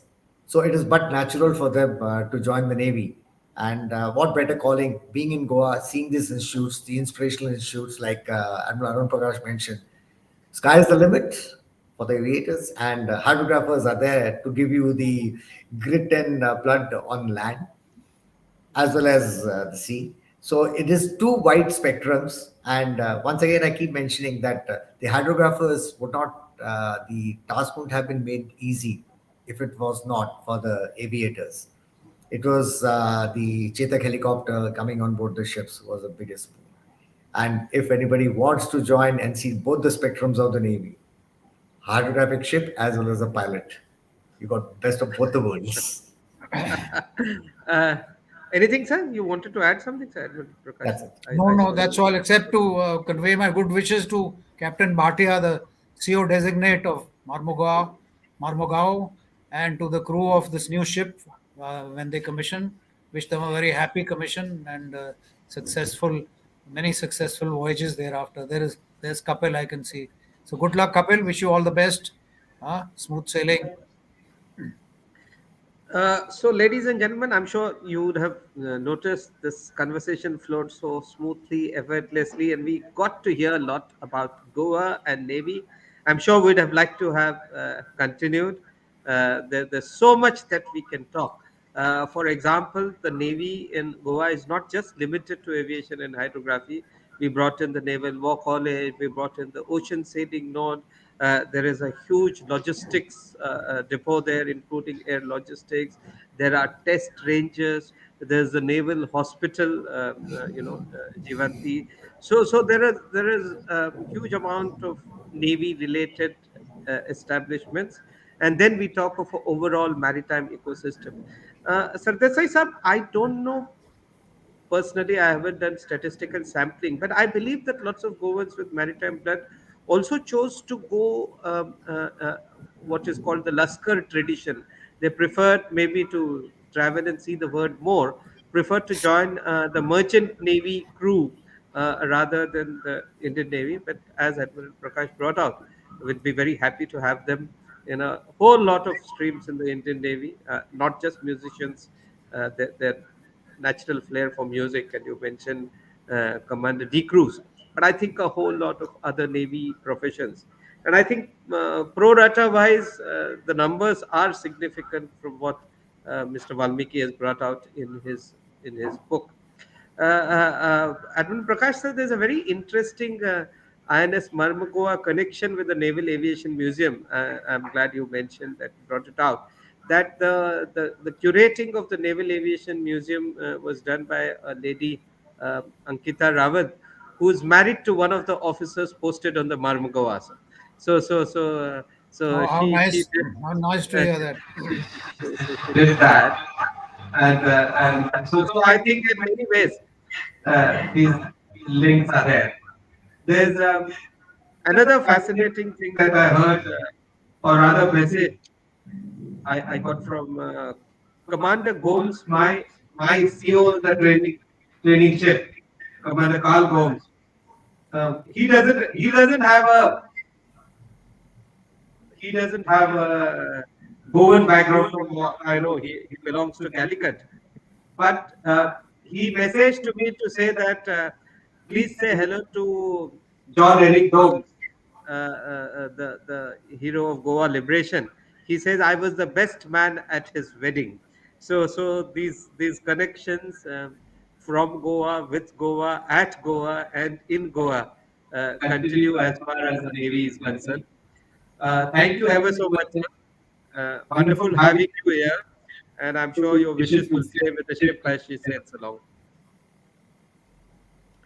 Thank you. And well done, Srikanth. As always, very smoothly done. Thank you, Srikanth. That was lovely. That was fantastic. Thank you, Thank you. sir. We'll move now to session 3, sir. Um,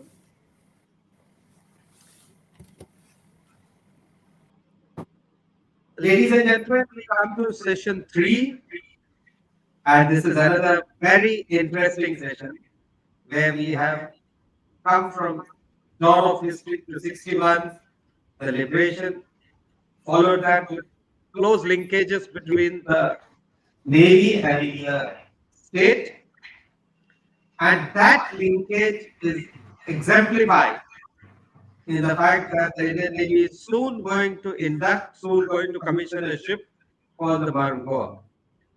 There has been a ship called Panaji before, INS Panaji. There's been an INS Anjadeep. But to the best of my knowledge, there's been no ship called INS Mormugao. And to discuss what Mormugao represents, we have two, again, wonderful panelists, Captain Kapil Bhatia, which is Seva Medal, and Kamalika Bose. Captain Kapil Bhatia is the commanding officer designate, product of the RIMC Dehradun, NDA Khanakwasa. He's also a graduate of the Defense Services Staff College in India and the Naval War College in the US. He's had a very distinguished career, ladies and gentlemen. He has topped or aced all the courses that he has attended, whether as a naval cadet, where he won the bronze medal, the first in the order of merit as a navigator, first in overall order of merit when he did the naval staff course, and he's also the recipient of Arjun Singh Medal for best in operations there. As a navigator, he was a navigator of frontline ships of the Navy, including the aircraft carrier.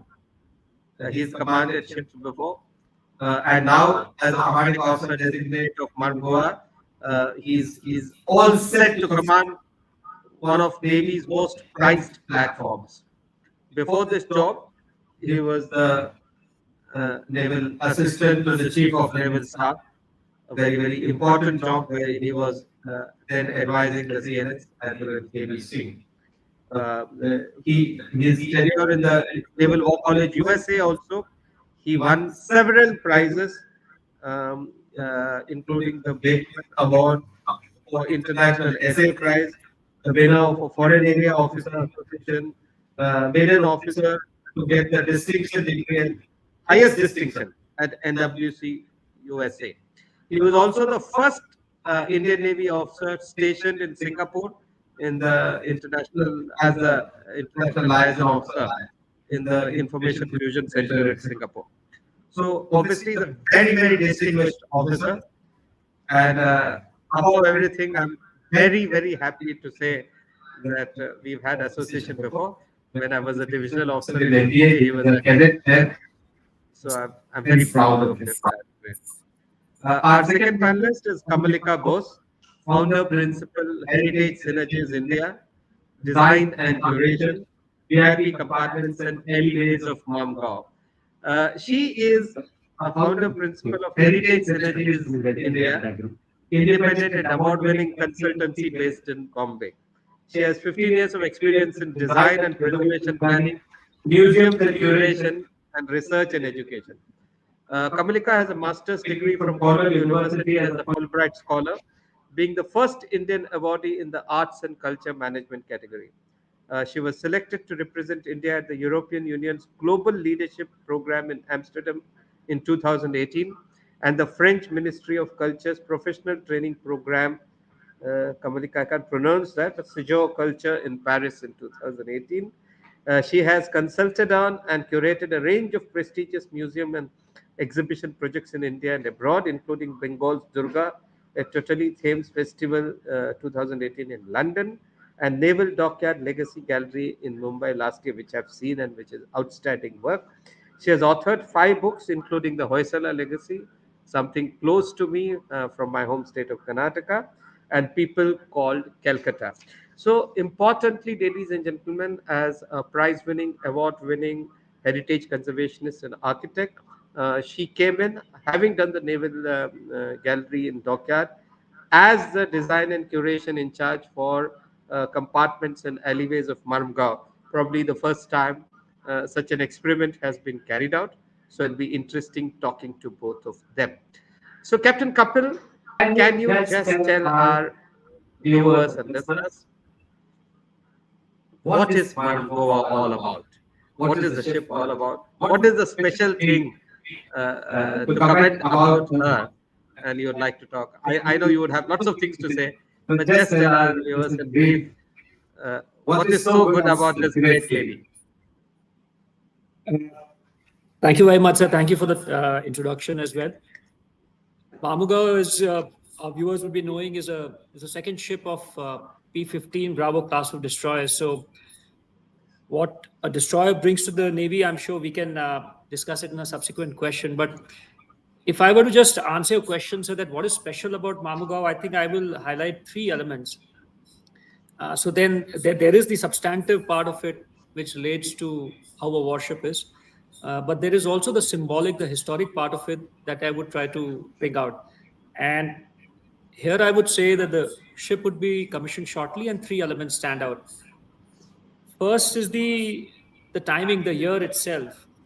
And 2022 is a remarkable year to be commissioned for us. Starting with, we are marking the completion of 75 years of India's independence.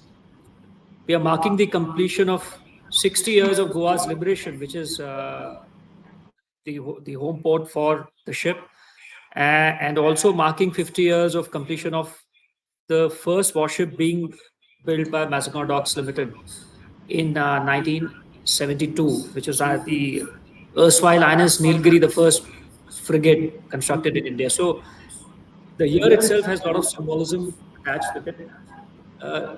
As far as the ship itself is concerned, some of our viewers would be knowing that the ship had sailed for its maiden sortie on the 19th of December last year, which coincided with the Goa Liberation Day. So it adds another element to where Mormugao is and how it connects with Goa.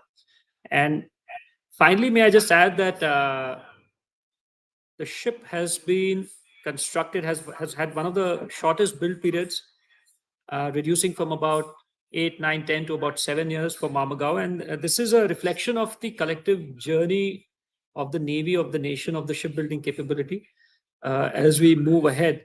And these build periods will further reduce. So there is these elements also which come into the forthcoming commissioning of the ship.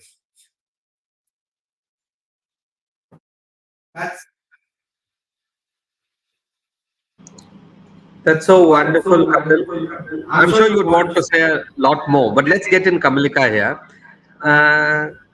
Kamalika, you embarked on this, if I can call it strange, different, fascinating experiment. You've done lots of projects, but I'm sure none of them involved going into the interiors of a ship, which is named after a state with lots of history. And you had several challenges in the way you had to go about this task. We'll talk about that in a bit. But how were the initial experiences in terms of taking on this project and looking at, covering the VIP compartments, the alleyways, the admiral's cabin, the wardroom, the other mess spaces, and etching different parts of Goan history, so to say. How did the architect and the heritage conservationist find this whole exercise?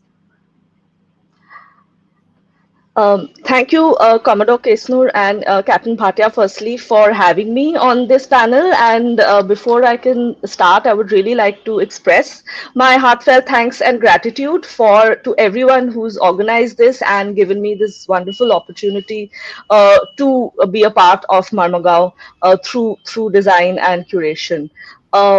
So I think when I came on board and the first couple of meetings that I had with Captain Bhatia and his team, it was completely uncharted waters for me. I had no idea what I was signing up for, but of course it was very exciting to just the idea of working on water, on something that is going to sail, that is an interior spaces that for a ship, and something that is not on land. And so those initial interactions, though, for me, were I had to pick up a lot of first time even the lingo, the navalese, so to say, because they were talking about bulkheads and starboard catwalks and mess doors, etc. And I had no clue what they were talking about. But as quickly I visited 3 or 4 different warships to really see how these spaces are, what life in a warship with officers who kind of sail for 2 to 3 months sometimes at a course really entails. And that's when, like, initially I was just dipping my feet in the water, and then you just had to be dive and thrown into the deep to figure it all out very quickly. So I think there was a lot of agility. I had to be very nimble on my feet and really learn as we moved on the project. But I think what all our earlier panelists have spoken, I think Goa is such a wonderful place to do this experiment with, because as I believe this, I mean, we really treated it as an experiment because there were probably no other warships that have taken such a deep and a rigorous way in which one has dealt with a place or a region's history, maritime linkages, and connections so strongly. And as all our panelists have said, Goa is so rich and so diverse in its maritime and cultural linkages that it has really been, it was wonderful to try and weave a lot of those strands together in the ship. It's already evident that you have attained a certain level of maritime knowledge, because when you use phrases like navigating uncharted waters, I mean, it's something that the chief hydro would have been delighted in the past session. Or when you talk of putting your feet in shallow waters and then diving deep, it's quite clear that you are slowly becoming a maritime person. And I'll ask you about the maritime outlook a little bit later in this session. But Kapil, coming back to you, one of the things that you mentioned was about the ship being built here in Bombay in Mazdog, and how this is a proud advertisement of India's shipbuilding prowess. This began, as we are all aware, in 1960. I say that the Indian Navy's journey of Atmanirbharta started in September 1960 with INS Ajay. Uh, but through all those phases of survey ships, Nilgiri class, the Godavari class, and many others, it attained a sort of maturity with the Delhi class, the Project 15. And 15 Bravo has taken that to a much higher level, Vishakhapatnam, and then now Mormugao. Would you like to tell our viewers what is, I mean, you are now probably regarded as globally amongst the top class men of war, so to say. Very, very powerful surface, principal surface combatant. So, could you like to highlight a bit more on the indigenous aspects, the Atmanirbharta aspect of INS Mormugao? Thank you, sir. I think that's a very relevant question. As we all would know, and as you mentioned, sir, shipbuilding is a very ship construction is a very complex process involving a multitude of systems and equipment, their integration. And I would say, courtesy to the seas that had been sown by our predecessors, the Navy has been on good wicket on this, moving ahead. To start with, the Navy has its own in-house design bureau, the Warship Design Bureau. So we design our own warships. The design is completely in-house. The shipbuilding, of course, is happening in India, and the Vishakhapatnam class, the 15 Bravo class, have further enhanced the indigenous content, which was earlier at around 60% to almost 75% and more in these class of warships. The steel is indigenous. It's completely made in India by SAIL and even private players. And more importantly, all the key weapons, sensors, they are all made in India. The tough part in a warship is automation, integration. All of that is happening in India. So it's and I earlier mentioned about the shipbuild timeline. So it's been a journey for the Navy. It's something that has had the impetus from the highest levels, and as we go ahead, I'm sure that these would continue to pay us rich dividends as a shining symbol of an Atmanirbhar country. shining symbol of Atmanirbhar country. I guess the Indian Navy is doing fantastically well in this regard. Each of our ship is more indigenous than before. Each has greater content. Each has greater collaboration with medium and small industries, and indeed the other big industries. So the Indian manufacturing ecosystem gets a leg up every time a naval ship is built, and most of that money is flowed back into the country. So it's a win-win situation for everyone.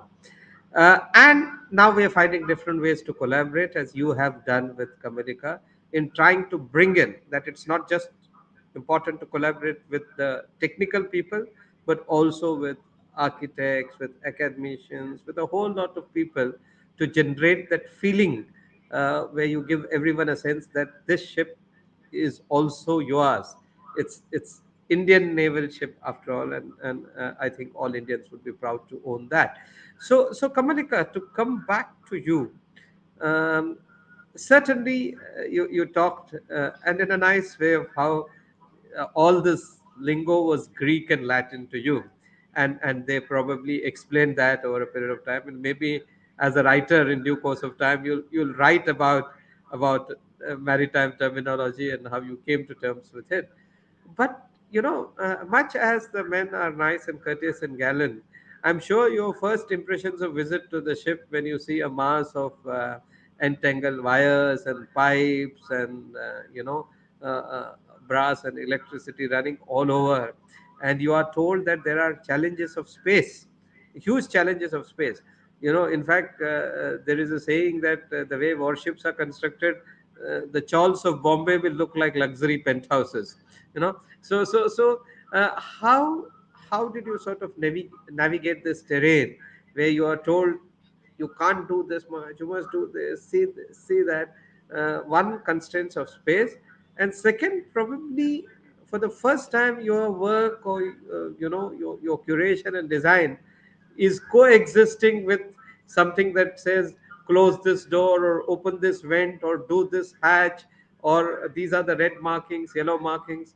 How did you navigate all that? How did your design coexist with the ship's design or the shipbuilder's design? Absolutely. I think before we get into, of course, there is a design and aesthetics part of it. There's the Goa history and heritage part of it. But of course, these brass tacks of melding and merging the technical aspects of this, literally this machine, and the functionality of it. So while I explain this, I'd also like to just show some slides, so to make it a little more visual and explanatory for the audience.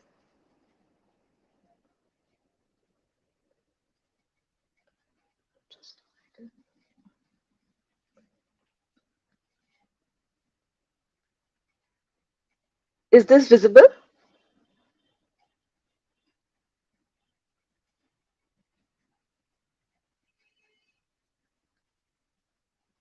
Is this visible, sir?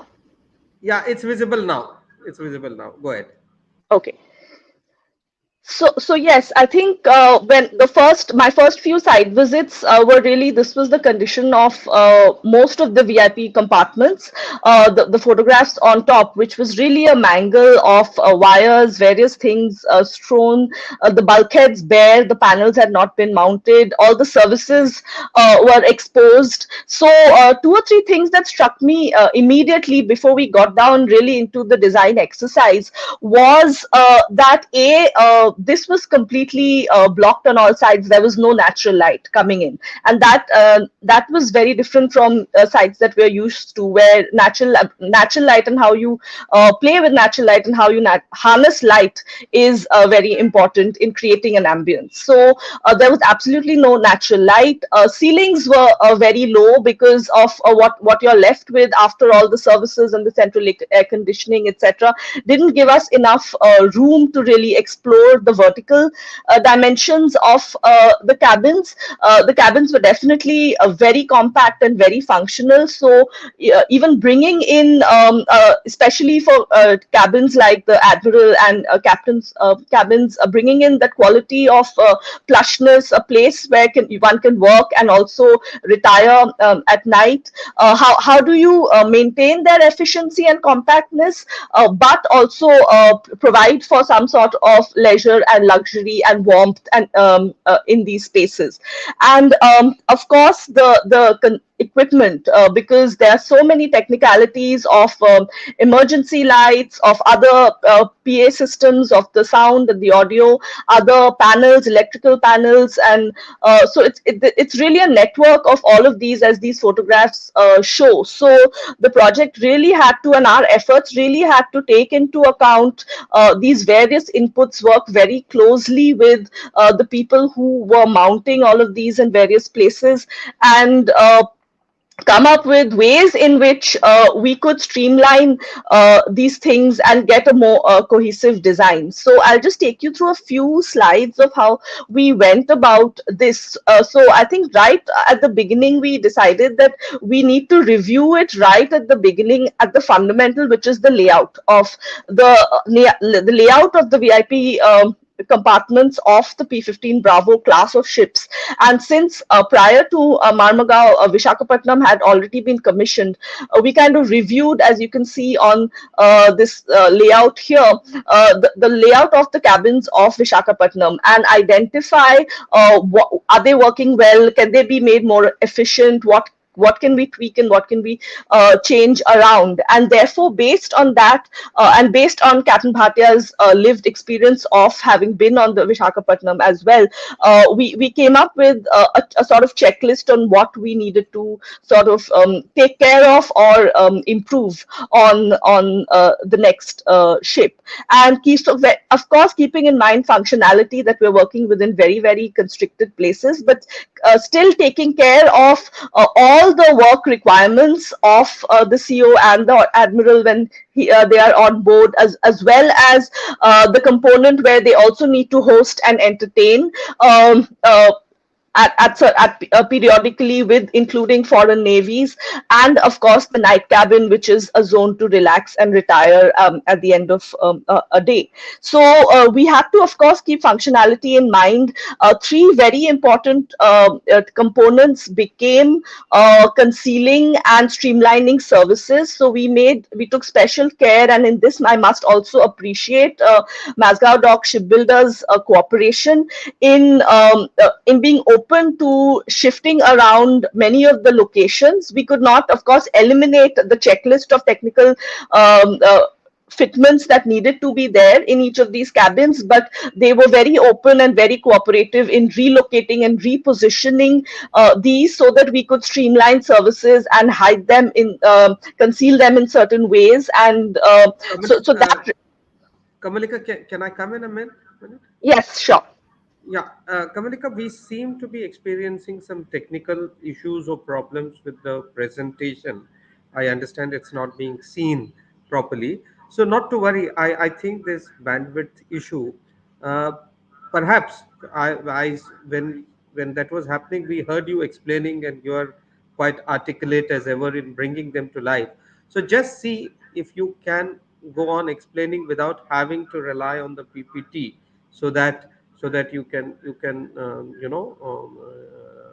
do so and reach everyone without worrying about what Sure, may have sure. happened. But I'll just try one last time because it was working at my end, and if not, then I'll just talk. Yeah. But also, I think Ishan and has the presentation. So, No, we are experiencing probably some okay, technical issues here, so we couldn't see. But we asked a few other people, and they say they also can't see. So maybe there are some bandwidth issues. So you okay. could just I'm sure you'll be able to do just as well. Don't Yeah, don't yeah, put face. absolutely. No, no, no. So this was so of course this was another issue that we were trying to resolve in the early stages, which gave us a more efficient layout, took care of services and concealed them in a way that they're definitely a part of the cabin, but not exposed and not in your face. Lighting became an important criteria, and other than the general lighting, which is the functional lighting of each of these cabins, we also thought of ways in which we can create mood lighting. So through introducing ceiling coves, recessed lighting on the walls and lampshades, which allowed you to then light the spaces at different points of the day based on the function, whether you're entertaining and hosting guests or whether you're working, having a working session or a bunch of meetings. So this is how we came up with sort of different kinds of iteration for how the concept design evolved, and these were through several meetings with Captain and his team, and we presented material palettes, color palettes, kinds of furniture that could complement the spaces, bring in sort of Goa themed to the space, and lend it a warm sort of intimate quality. Is my presentation visible, or I'm going to stop it?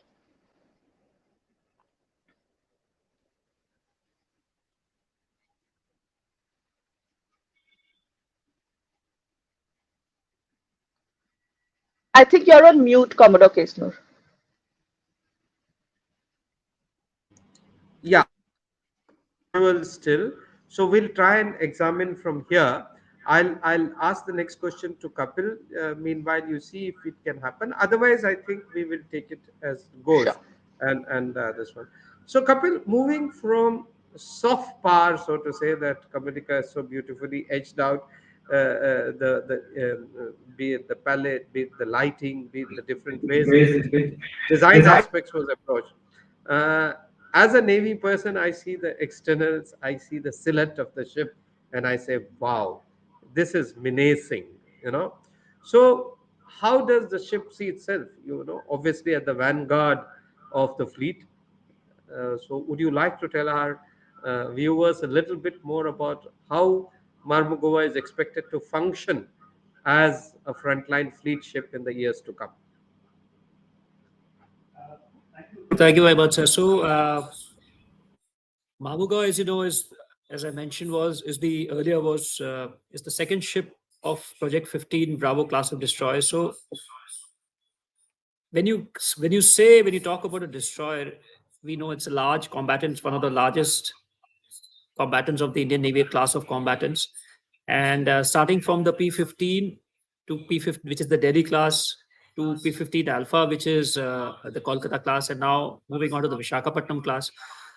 These ships essentially bring in multi-dimensional, multi-role capability for the Indian Navy that can operate across the entire spectrum of conflict, across the entire spectrum of operations that the Navy may be required to do or is required to do at any point of time.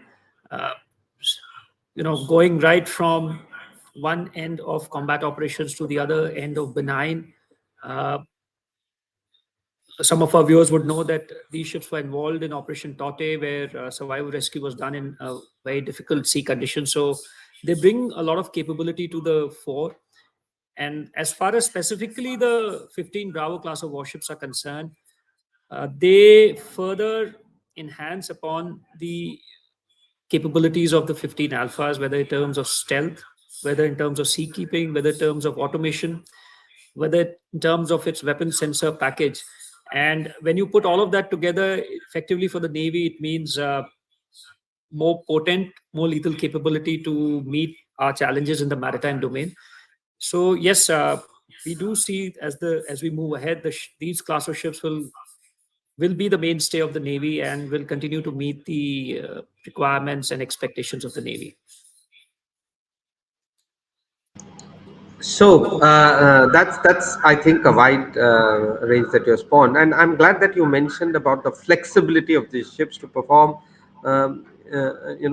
across the complete maritime domain, across war and peace, and in several ways, and the improvements over 15 and 15 alpha also in terms of sea keeping, in terms of weapon sensor mix, in terms of modernity.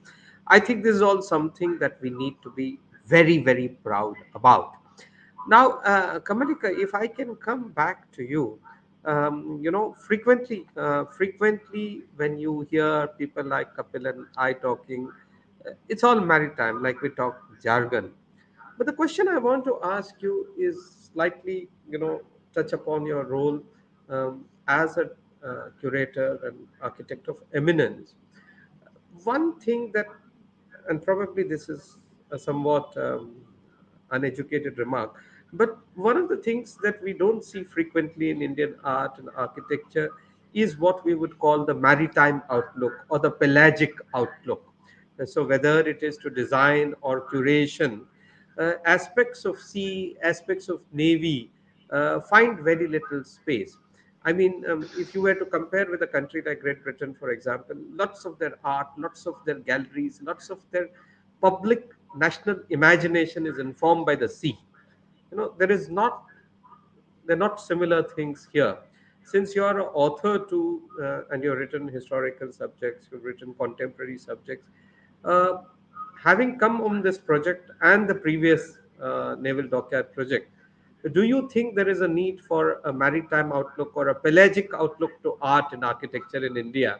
And how do you think that can be implemented, if at all? No, absolutely. You're so right, Commodore Kisnur, because when I started working first last year on the Naval Dockyard project, and more so now with Mormugao, I realized that there is actually a very deep and wide repository of documents, representation, material, which is there.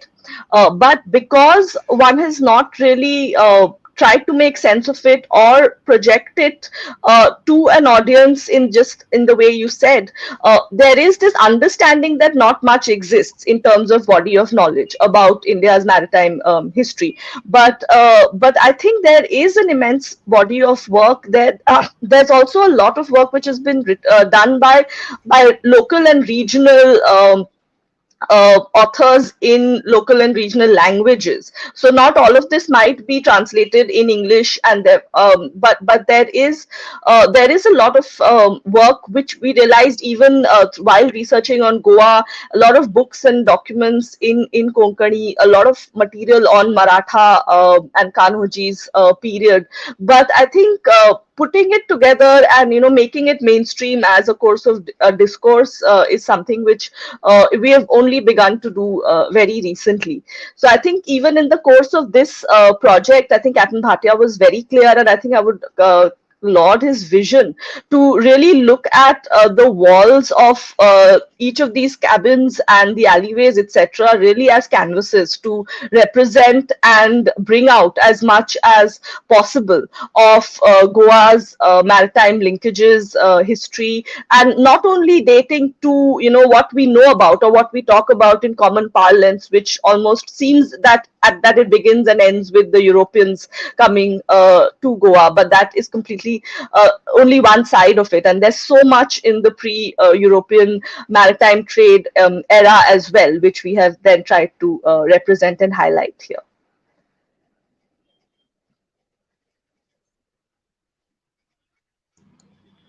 I'm so glad you mentioned this. Imagining every space as a canvas to let your, imagination go, and to be able to bring out something there from the vast reaches of history, giving it a maritime spin or a maritime dimension. I think from what I've heard, you've done a splendid job, and I know you do a lot of research, so you've gone into deep into books and the maritime history of Goa, past not just the Portuguese period, but the period before that. And to represent all of that in the limited space, I think is outstanding. And I'm so glad that you mentioned this, because if you're there, I mentioned in the previous session that the Naval Aviation Museum has been done by one of the ladies who has a connection with Mormugao, and I understand that Ankita is your student. So between or your junior in the same college. So between the two of you, I think you've done this fantastic pioneering steps in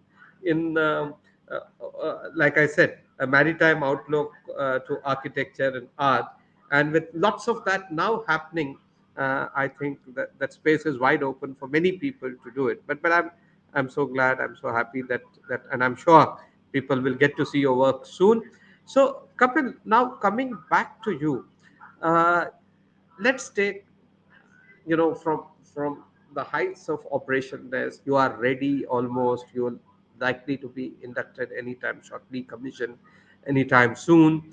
You did your sea trials a year ago, but as the commanding officer designate, seeing a ship taking shape in front of you, it's like a baby steps. It is from seeing the first time you step as the Delhi commissioning crew. I can tell you, the first time we said, man, is this going to be the ship we are going to? So from there, seeing a mass, something that looks like a wreck in red paint, or in just different parts and blocks elsewhere. From there to see completion, from there to see the ship taking shape, from there to see your crew getting their act together and performing as a team. Of course, there are miles to go as you train them and as you work up together. But can you describe how this journey has been? Commissioning a ship is a very, very unique thing. And as the CEO designate, I'm sure you must have had your share of, high pressure situation as well as moments of ecstasy. Can you relate some of them? Can you describe this journey for our listeners? Uh, Thank you, sir. So, having been a commissioning crew yourself, sir, you would recognize that commissioning is a complete journey of agony and ecstasy all along, of a lot of toil. And what happens is the crew comes at the very end. You dive at the deep end right away when you join the cell, because the ship has been ongoing, the work has been ongoing, and it's at the penultimate stages that the ship's crew comes in. I would say the most important element that a commissioning crew brings in uh, is to imbue uh, energy, vigors, vitality, culture into steel. Because I know when you talk about the structure of the ship, the steel, the technologies, is the collective wisdom, knowledge, capability of the industry which is already at play. So there's nothing else that is missing.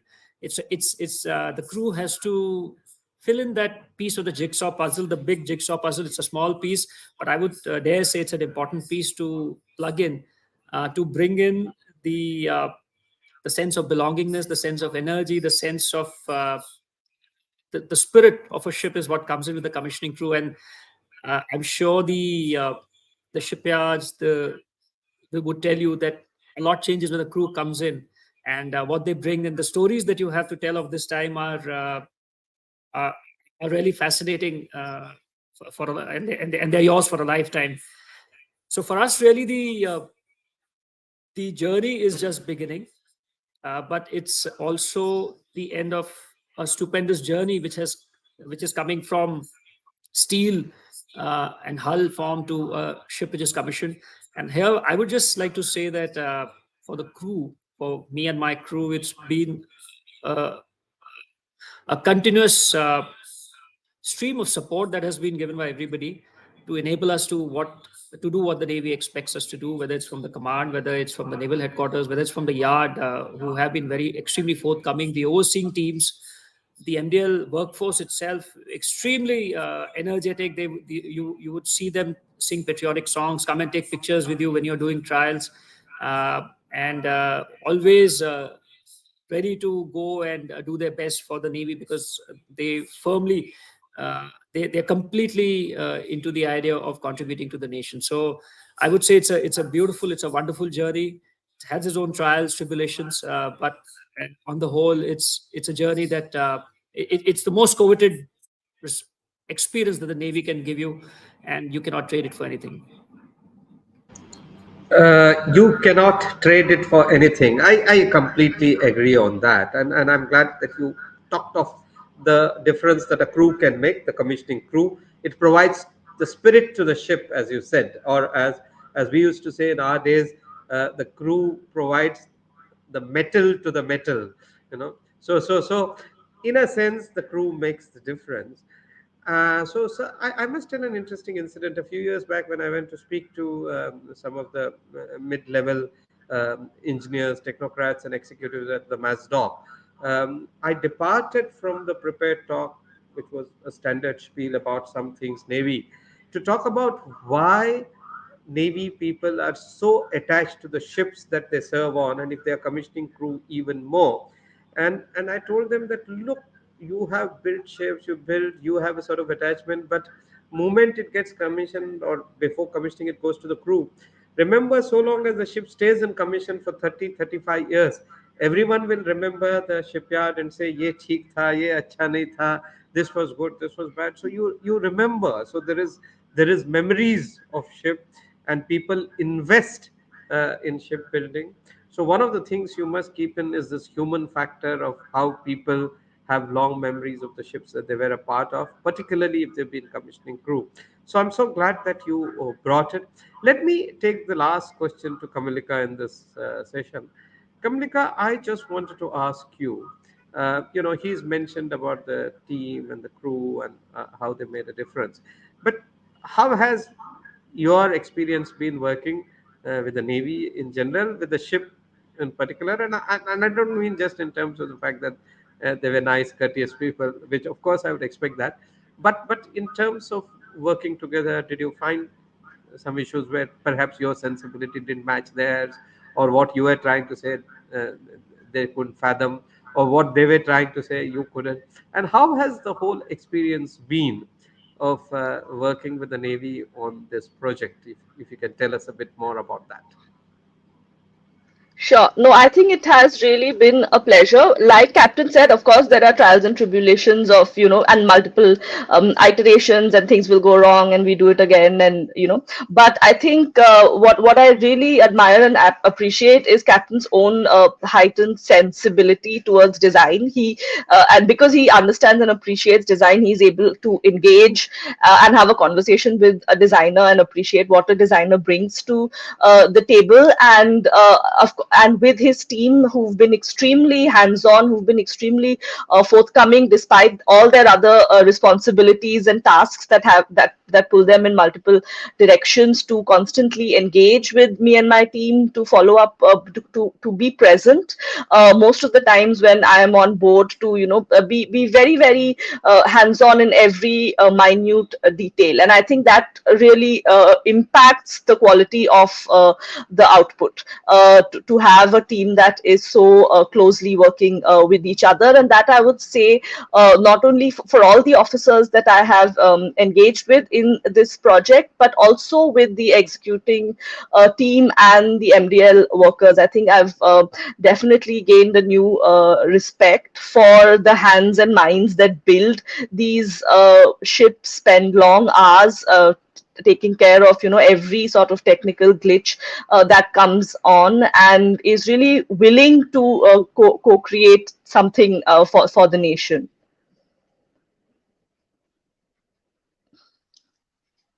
So you're on mute again. I'm glad you mentioned about shipbuilding and the people who make this ship in addition to the Navy. I think we must say hats off to them too, Masdoc, all of the shipbuilders in India, because as a historian, I can tell you that shipbuilding is really difficult, because you're packing so much in such limited space. You got to do everything from combat power to crew comfort, and do that on economics of scale. You got to consider several constituencies when making this ship, and still got to make sure that it is the very best in its class. So I think we got to say hats off to shipbuilders, in this case particularly the Masdoc, which again is located in Bombay, and those with a history lens know that the Masdoc and the naval dockyard of today were the erstwhile Bombay dock, which talks of India's recent maritime history and maritime past. So, Kapil, 30 seconds of closing comments before I wind up as a moderator and we sort of seek to close this session. Thank you, sir. So I'll just add on to what Kamalika had just mentioned. It was just I think both sides were skeptical. What will happen? What will be the output we will have at the end? Whether we'll be able to execute it? But it's I would say Kamalika and her team have been excellent. They've been patient with us, most importantly, and it's been a journey of discovery. And I'll qualify why I say that.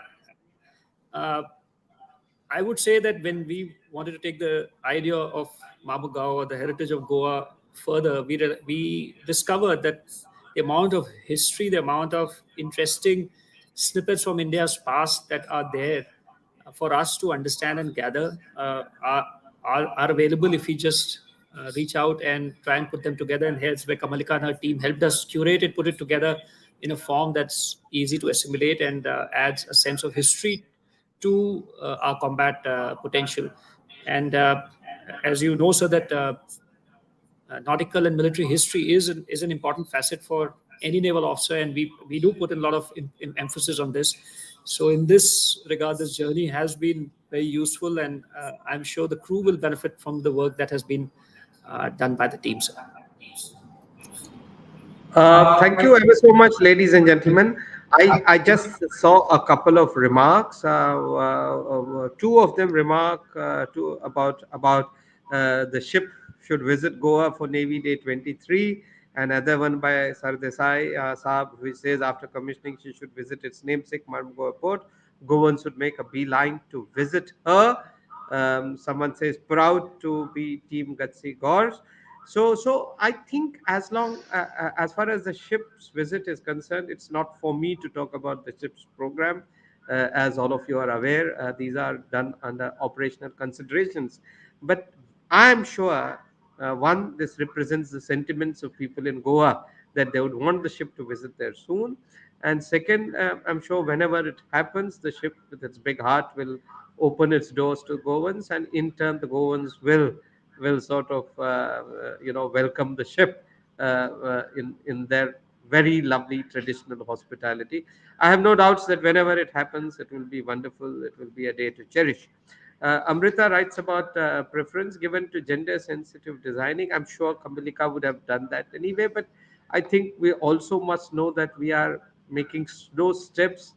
This is the first time that we're doing certain aspects of design, and perhaps in times to come, the issues that you're talking about will be taken on board. David Rao going to be mass produced in future. I think watch this space. A navy produces ships as per its operational requirements and as per a matrix that it makes of what it needs, and these are decisions taken at the national level. Thank you, Verma sir, for your kind comments. And we have memories of Commander Kelman. Yes, of course, we have. I'd written about him some time ago. Commander Kelman, the first Kirti Chakra winner, and certainly someone we are proud about. And we hope that we'll be able to reach out to some of his family members when the ship goes to Goa. I know he settled in Goa after retirement. We have mentioned that earlier in this program, that Commander Kelman, the hero of Goa, settled in Goa after retirement. So it talks again of the connections between Goa and the city. Thank you, viewers. Thank you, listeners.